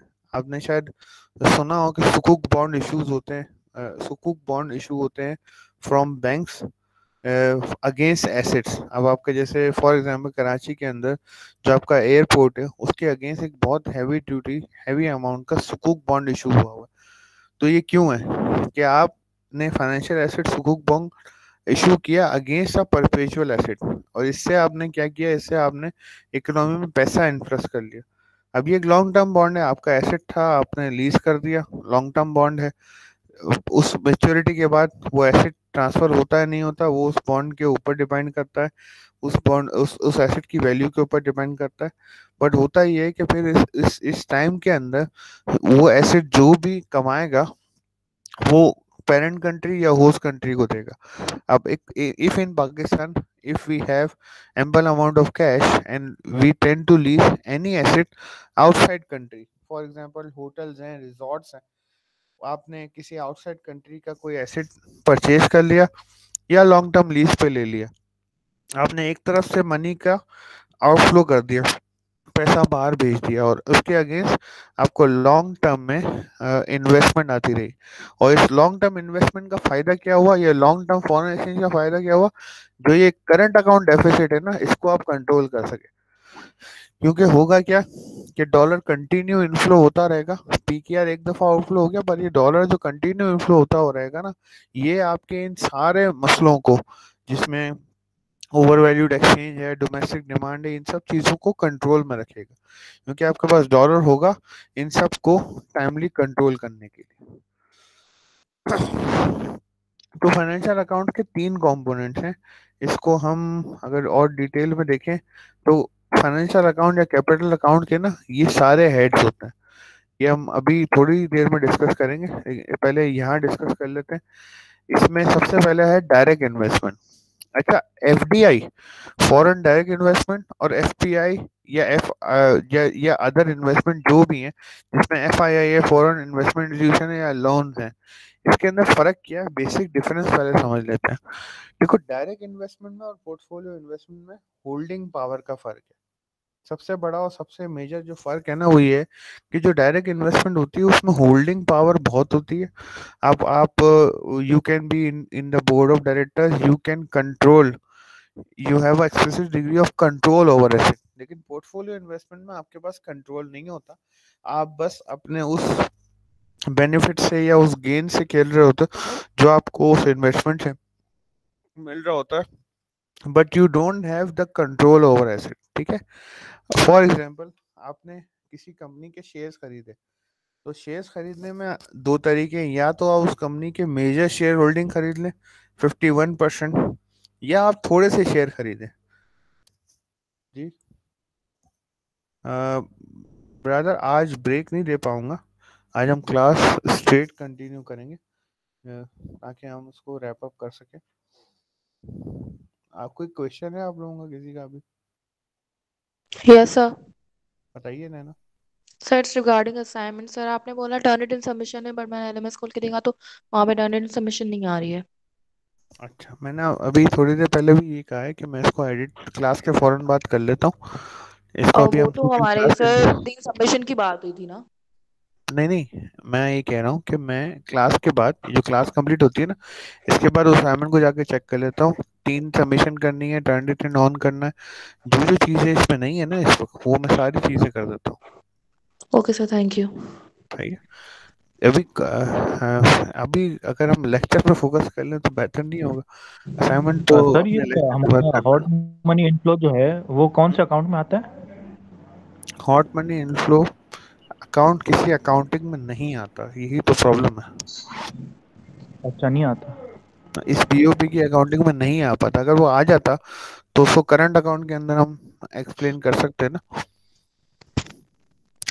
यही तो प्रॉब्लम होता है कि हॉट मनी को जब तक आप ट्रेस करते हो वो आपकी इकोनॉमी में आके डैमेज करके बाहर निकल जाता है, जिसकी वजह से शॉर्ट टर्म में नजर आ रहा होता है कि बैंक्स के पास पैसा है, लेकिन जब लॉन्ग टर्म में आप एंड कर रहे हो तो अपना करंट अकाउंट बैलेंसेस में मैच कर रहे हो तो वो पैसा होता नहीं है इकोनॉमी के अंदर, वो सिर्फ दिखाया जाता है, उसमें एक बबल होता है। ठीक है, तो फाइनेंशियल अकाउंट के अंदर हम 3 तरीके की कंपोनेंट्स को या 3 तरीके की चीज़ों को देख रहे होते हैं। एक डायरेक्ट इन्वेस्टमेंट होता है, एक पोर्टफोलियो इन्वेस्टमेंट होता है और एक अदर इन्वेस्टमेंट होता है। अदर इन्वेस्टमेंट में आप लॉन्ग टर्म ट्रेड क्रेडिट्स हैं, क्रॉस बॉर्डर लोन्स हैं, करेंसी डिपॉजिट्स हैं, बैंक डिपॉजिट्स हैं, account receivable and account payable related to cross border trade है। लेकिन डायरेक्ट इन्वेस्टमेंट और पोर्टफोलियो इन्वेस्टमेंट का डिफरेंस मैंने आपको बता दिया कि डायरेक्ट इन्वेस्टमेंट के अंदर आपकी मेजर शेयर होल्डिंग होती है, यू कैन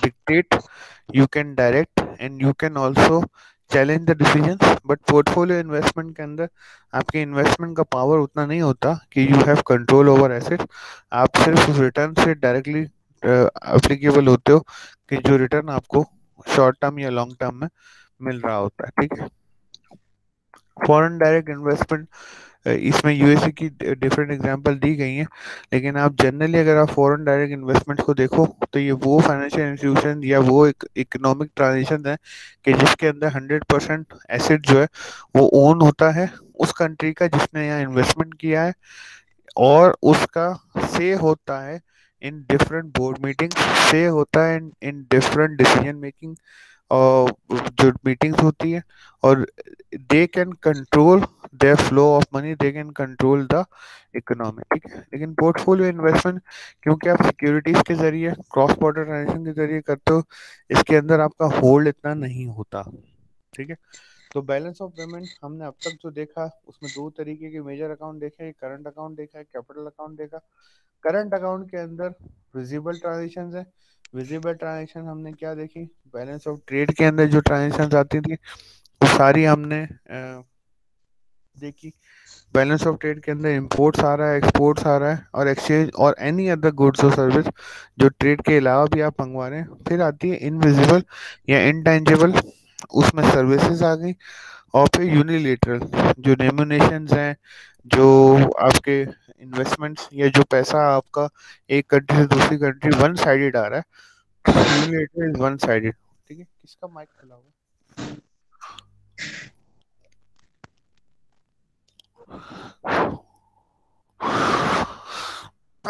हाँ, कैपिटल अकाउंट की मेजर ट्रांजेक्शन जो अभी मैं आपको समझा रहा था, एक तो इसमें प्राइवेट ट्रांजेक्शन है। एक प्राइवेट कंपनी आके यहाँ पे फॉरेन इन्वेस्टमेंट करती है और वो लॉन्ग टर्म में बेनिफिट करना चाहती है। इसमें कोई भी मैन्युफैक्चरिंग कंपनी हो सकती है, कोई भी फाइनेंशियल इंस्टीट्यूशन हो सकता है, वो प्राइवेट ट्रांजेक्शन कहलाती है। फिर आती है ऑफिशियल ट्रांजेक्शन।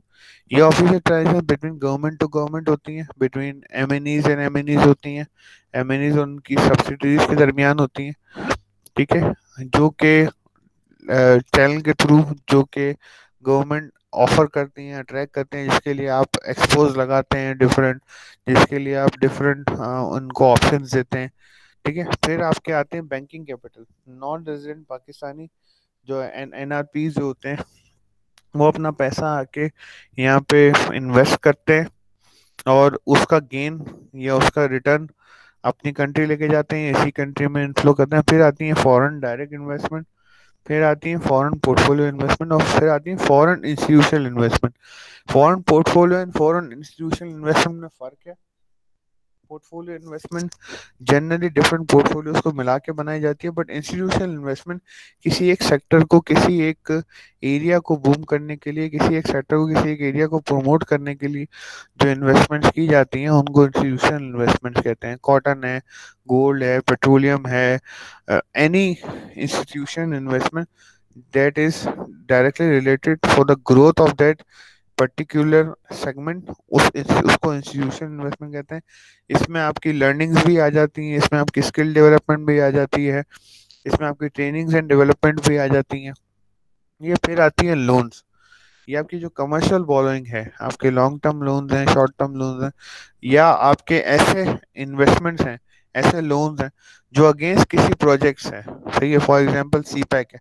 सीपैक में जो जितने भी प्रोजेक्ट्स आ रहे हैं, इसमें आपकी मेट्रोज हैं, इसमें आपके ट्रेन, इसमें आपके डोमेस्टिक ट्रैवल है, इसमें आपका जो सीपैक का रूट की डेवलपमेंट है, ये जो सारी चीज़ें ये आपके कैपिटल अकाउंट्स में आते हैं। ठीक है, तो हमने अभी थोड़ी देर पहले डिस्कस किया कि अगर आपका बीओपी पॉजिटिव है, मीन्स आपका सरप्लस है, तो आपका क्या होगा कि आपके एक्सपोर्ट्स इंपोर्ट्स से बड़े होंगे, और अगर आपका नेगेटिव है तो आपका एक्सपोर्ट्स कम है, इंपोर्ट ज़्यादा है। ठीक है, डिसइक्विलिब्रियम की वजूहत हमने साइक्लिक और स्ट्रक्चरल देख ली। अब short term and long term, short run and long run भी देख लेते हैं कि अगर आपका balance of payment short run में इक्विलिब्रियम में वो क्यों है और लॉन्ग रन में इन इक्विलिब्रियम में वो क्यों है। इसकी सबसे बड़ी या सबसे इम्पोर्टेंट वजह होती है वो लोन्स जो आपने एज लोन नहीं लिए होते, या वो लोन जो आपने एज लोन लिए होते हैं लेकिन लॉन्ग टर्म में उनकी वेवर आप ले लेते हैं। ठीक है, तो अल्टीमेटली वो लाइबिलिटी से एसेट में कन्वर्ट हो जाते हैं, या एसेट से लाइबिलिटीज में कन्वर्ट हो जाते हैं, जो आपका डिसइक्विलिब्रियम या पैदा करते हैं। ठीक है, इसमें सबसे इम्पोर्टेंट है फॉल इन फॉरेन डिमांड। हमने डिस्कस किया कि अगर आपकी कोई एक मेजर बीओपी है, कोई एक मेजर पार्ट है जिससे आपका बीओपी डायरेक्टली इम्पैक्ट होता है, और वहाँ से इसकी डिमांड में फॉल आता है या इसकी डिमांड में डिसइक्विलिब्रियम आता है, तो अल्टीमेटली आपका पूरा बीओपी डिसइक्विलिब्रियम में चला जाता है। ठीक है, फिर आपका इन्फ्लेशन, आपकी जो इकोनॉमी के अंदर इन्फ्लेशन प्रेशर पैदा होता है, उससे क्या होता है, local sales and purchase impact होती है, अल्टीमेटली इससे इंपोर्ट्स हिट होती है। जी अहमद यार खान साहब, आज आप लोग जनरली चुपचाप हो या मुझे फीलिंग आ रही है ऐसी कुछ? सर आपको फील हो रहा है? आपको जी फील हो रहा है? सर आपकी तबीयत सही है, आपको फील? मेरी तबीयत तो चले थोड़ी सी ठीक नहीं है, आप लोग को क्या हो गया यार? कोई बातचीत नहीं, कोई सलाम दुआ नहीं, कोई सर आप सवाल नहीं। सर आप ब्रेक नहीं दे रहे तो बैटरी डाउन हो गई है। सर हम लोग गम में क्या आपकी तबीयत खराब है? नहीं नहीं शामिर साहब, इतना गम मत करें। नहीं सर, आज समझ आ रहा है बहुत अच्छा। गुड। आरम साहब को समझ आ रहा है सिर्फ? सर नहीं सर, सबको आ रहा है। Very good. एक तो ये शामिर साहब ने जो ये बेड़ा उठाया ना, ये जबरदस्त काम किया है इन्होंने, सर जन्नती आदमी है ना, पहली फुर्सत में। जी सर। बस दुआओं की जरूरत है, बस और कुछ नहीं। सर वो तो हर वक्त है आपके लिए। Miss Naina, Nazia and Neha, मैं ये सारे एन जो है, नैना, नाजिया, नेहा, निम्रा चली गई। आपको समझ में आ रहा? Yes sir. तो जरा मुझे, जी जी। सर आपने ये जो लॉन्ग रन का जो नेक्स्ट स्लाइड में बताया था वो आप रिपीट कर सकते हैं?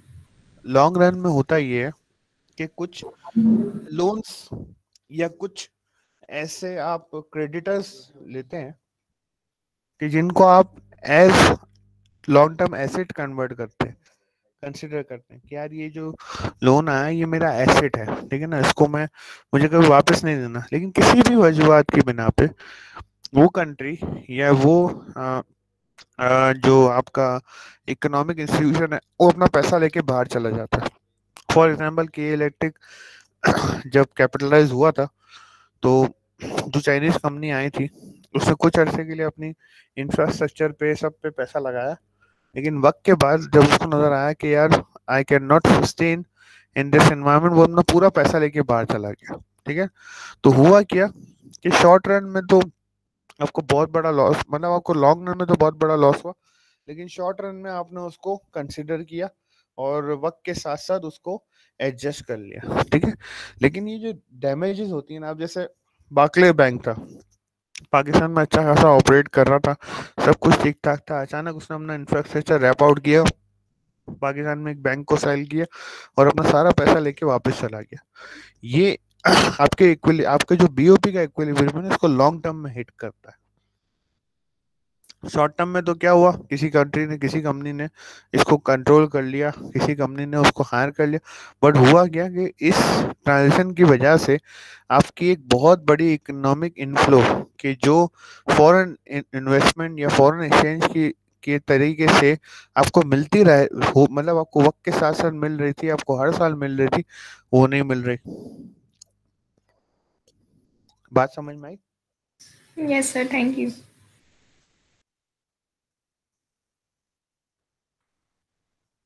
ठीक है, फिर आपका एक्सचेंज रेट की एप्रिसिएशन जो है वो long term and short term दोनों में आपको बहुत हिट करती है।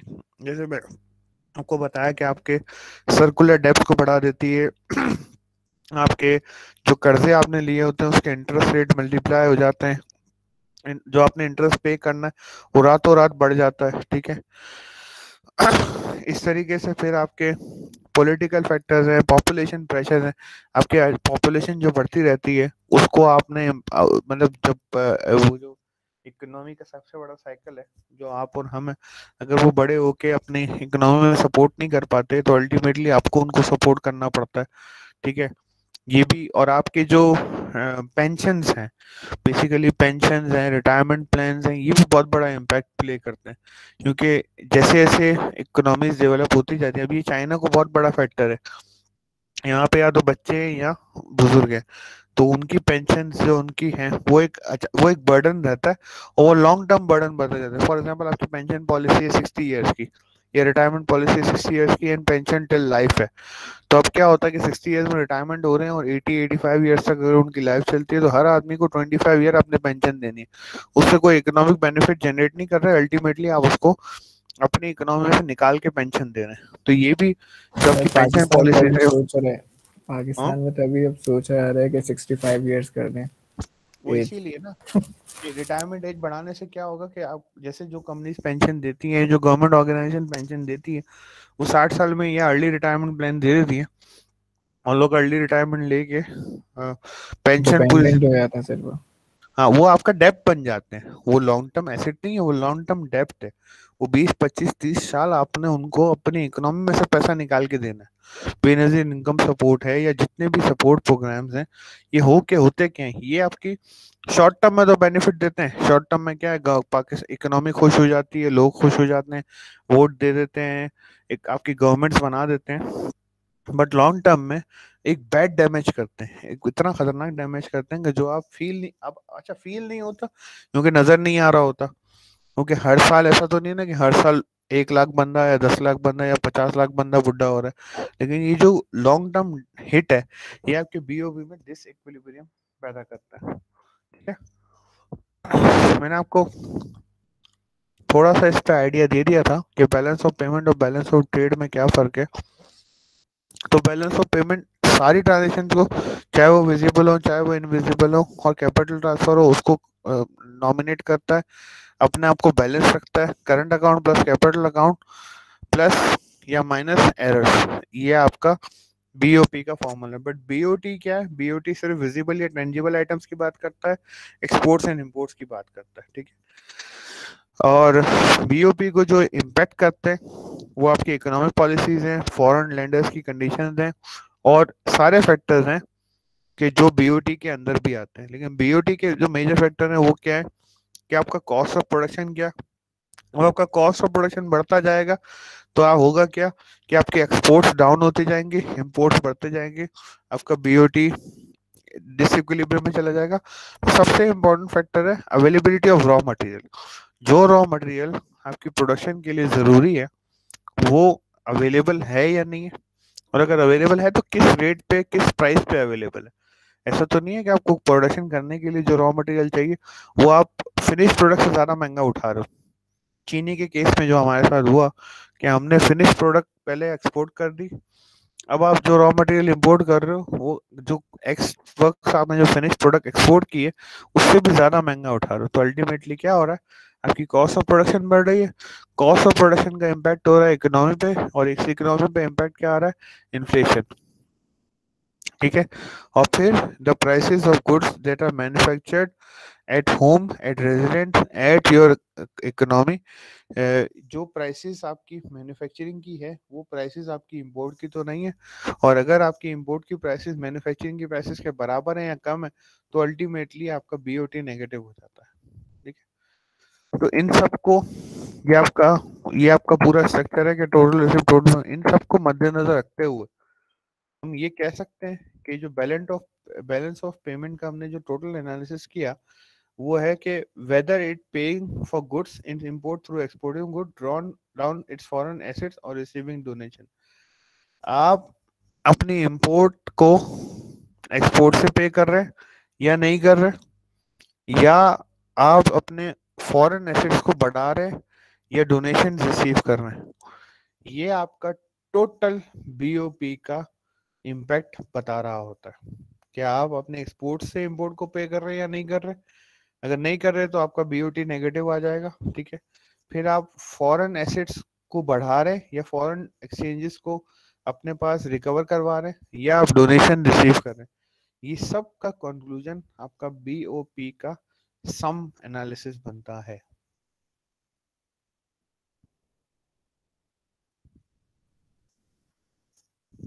सर ये जो बीओपी आपने बताया है ये एग्जाम में आप हमें कैसे जी सवाल मुझे समझ नहीं आया मुझे। सर बीओपी एग्जाम में कैसे देंगे आप हमें कि हम अकाउंट्स को एनालाइज करेंगे, क्या करेंगे? एग्जाम अगर आपका देखिए डेफिनेशन एग्जाम में देना जो है ना वो मतलब तौहीन है बच्चे की ना। आपको मैं अगर डेफिनेशन दे दूं या बीओपी की डेफिनेशन बता दें तो इससे ज़्यादा बुरा आप लोगों के लिए कुछ नहीं कर सकता मैं।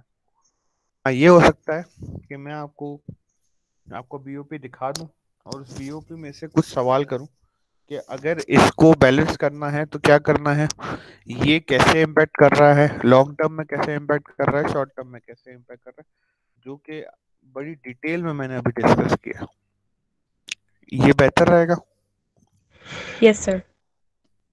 अच्छा सर, एक सवाल मेरा भी है। हम्म सर आप जो हमारी कोर्स बुक है उसको हम्म मैंने खोल के देखा था, तो उसके अंदर जो चैप्टर्स बेसिकली इसमें हैं हम्म वो उसमें तो काफ़ी ज़्यादा एडिशंस हैं जो हमने पढ़े भी नहीं है, हमने डिस्कस भी नहीं किए हैं। मतलब उसमें हम्म एक्स्ट्रा चीज़ें हैं, तो हम लोग हम्म। उनको लाइक पढ़ें या उनको अवॉइड करके जो आपकी पावर पॉइंट्स में उनको पढ़ें।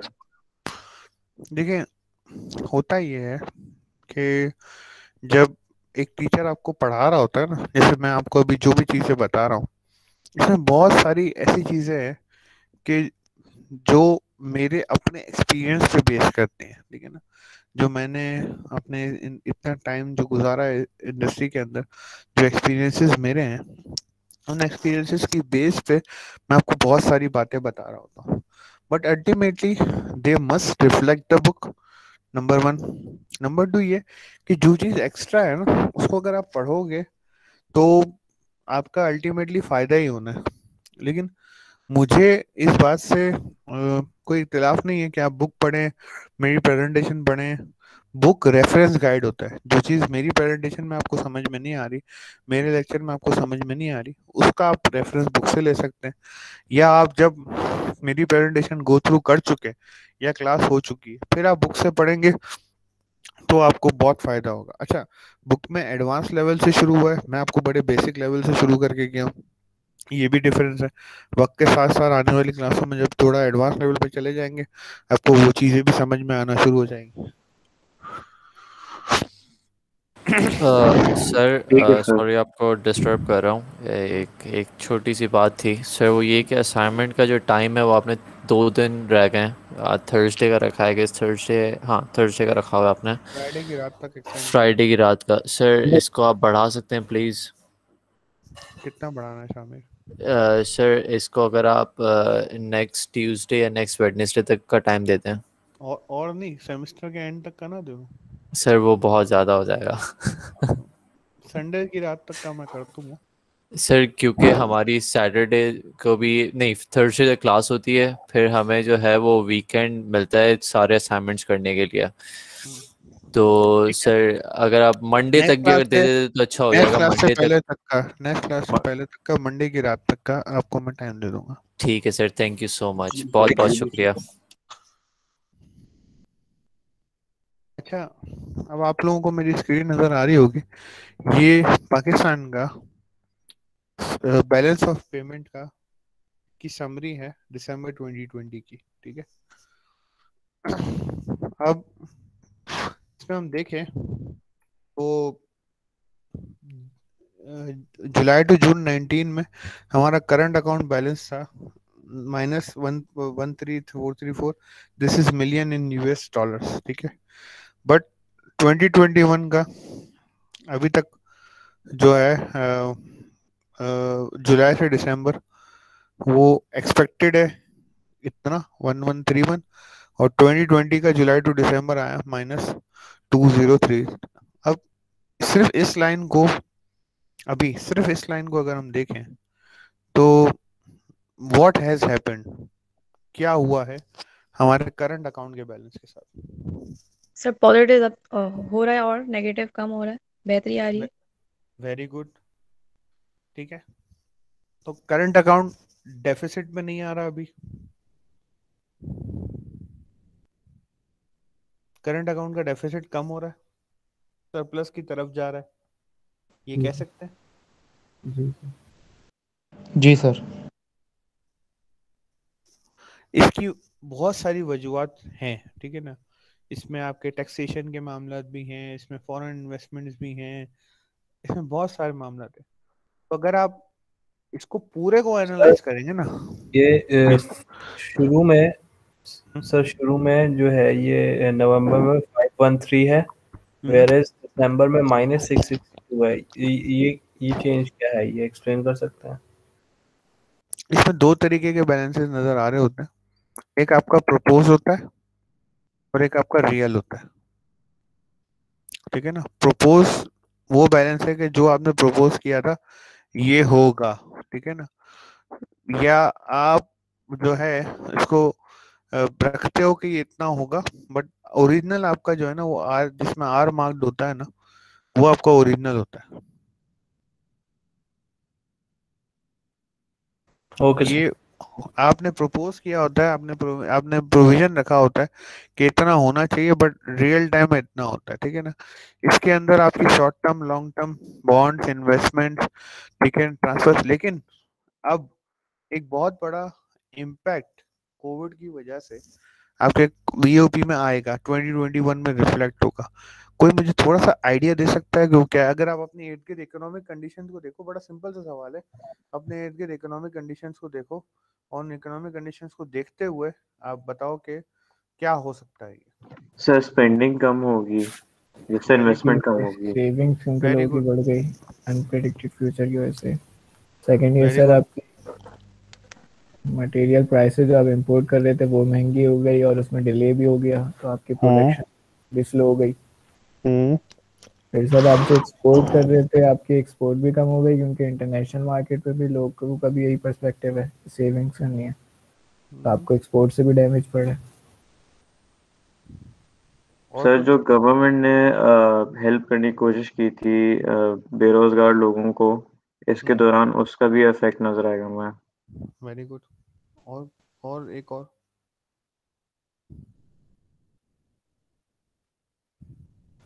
सर चारों इम्पैक्ट बताते थे, ऐसे कंजम्पशन भी, एक्सपोर्ट इंपोर्ट के भी इम्पैक्ट पड़ा सबसे बड़ा और गवर्नमेंट स्पेंड फैक्टर जो है ना वो रेमुनेशन का है, ठीक है ना।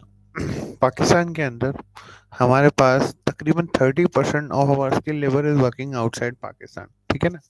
इसमें सिर्फ वो स्किल लेबर नहीं है कि जो यहाँ से सीखने के लिए या काम करने के लिए जाते हैं, इसमें वो लोग भी शामिल हैं कि जो एज स्टूडेंट्स पाकिस्तान से बाहर जाते हैं, उनको वहाँ स्टाइपेंड मिलता है और वो स्टाइपेंड पाकिस्तान कॉल बैक करते हैं, वापस भेजते हैं।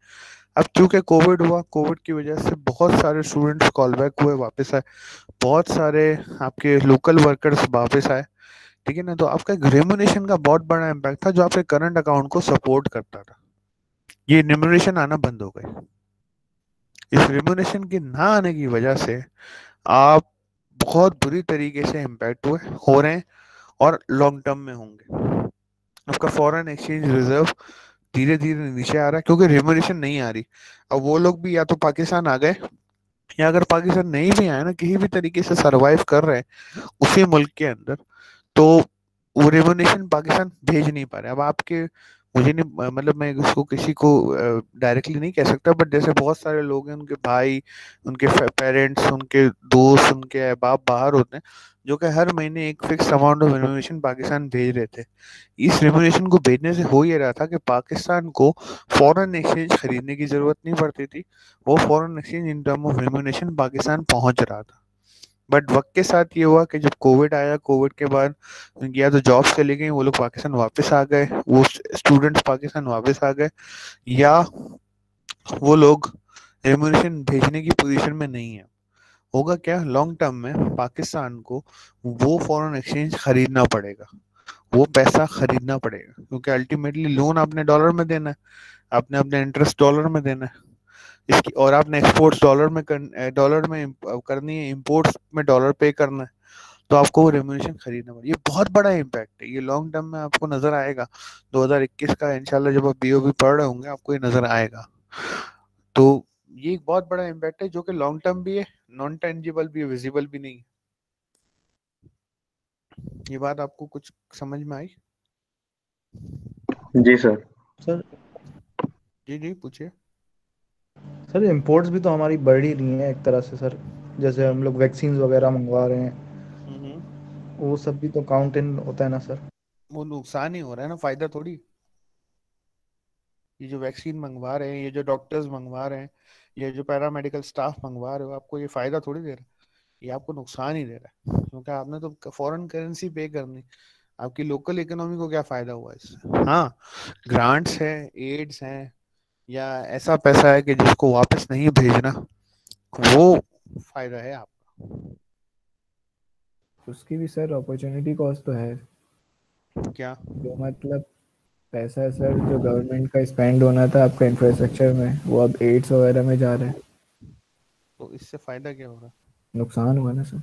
बहुत नुकसान हो रहा है। जो इंफ्रास्ट्रक्चर में पे होना था, उस इंफ्रास्ट्रक्चर ने वक्त के साथ पे ऑफ करना था, वक्त के साथ जो है वो पैसा जनरेट करना शुरू करना था। वो जितना डिले, अब एक बिल्डिंग है, फॉर एग्जांपल एक बिल्डिंग है, उसका ग्रे स्ट्रक्चर आपने एंटिसिपेट किया था कि यार ये बिल्डिंग मेरी 5 साल में तैयार हो जाएगी, और इस 5 साल के बाद आई विल सेल ऑफ और उससे मेरा पैसा जनरेट हो जाएगा। कोविड की वजह से वो अगर प्रोजेक्ट साल या 2 साल भी लेट हो रहा है, तो उसके अगेंस्ट नुकसान क्या क्या हो रहा है?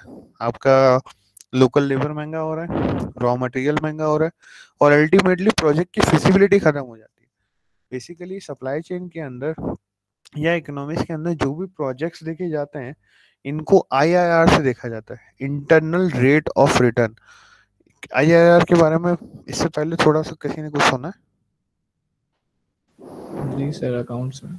हाँ, ये IRR बेसिकली कैलकुलेट होता है कि ये प्रोजेक्ट मुझे अपनी पूरी लाइफ के अंदर कितना % रिटर्न देगा, और ये अगर IRR 30% से नीचे है ना, तो वो प्रोजेक्ट वैसे ही नॉन फीजिबल हो जाता है, क्योंकि आप लॉन्गर स्पेन की बात कर रहे होते हो एंड टोटल रिटर्न की बात कर रहे हो। लेकिन अगर आप देखें, जैसे मैंने आपको अभी एग्जांपल दी कि एक बिल्डिंग बननी थी, 5 साल में रेडी होनी थी, 5 साल के बाद 1 साल उसको सेल ऑफ होने में लगा, 6 साल में उसका पैसा विद प्रॉफिट बाहर आना था। लेकिन वही पैसा अगर 8 साल, 10 साल, 12 साल के बाद वापस आता है, तो अल्टीमेटली आपको उससे कोई फायदा नहीं होता, उल्टा नुकसान होता है उस प्रोजेक्ट को चलाने में, उस प्रोजेक्ट को खड़ा करने में, उस प्रोजेक्ट को मेंटेन करने में। अल्टीमेटली आपको नुकसान ही हो रहा है। ठीक है। अच्छा, इनकोटर्म्स के बारे में थोड़ा सा मुझे आइडिया दें। क्या आपका इनकोटर्म्स, आप लोगों ने इनकोटर्म्स पढ़ी हुई है?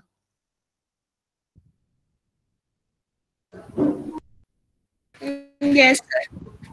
अच्छा, मैं आपको एक आर्टिकल शेयर करूंगा, नेक्स्ट क्लास से पहले उसको पढ़ के आना, ताकि आप नेक्स्ट क्लास में बहुत जल्दी से इनको टर्म्स कंप्लीट कर लें।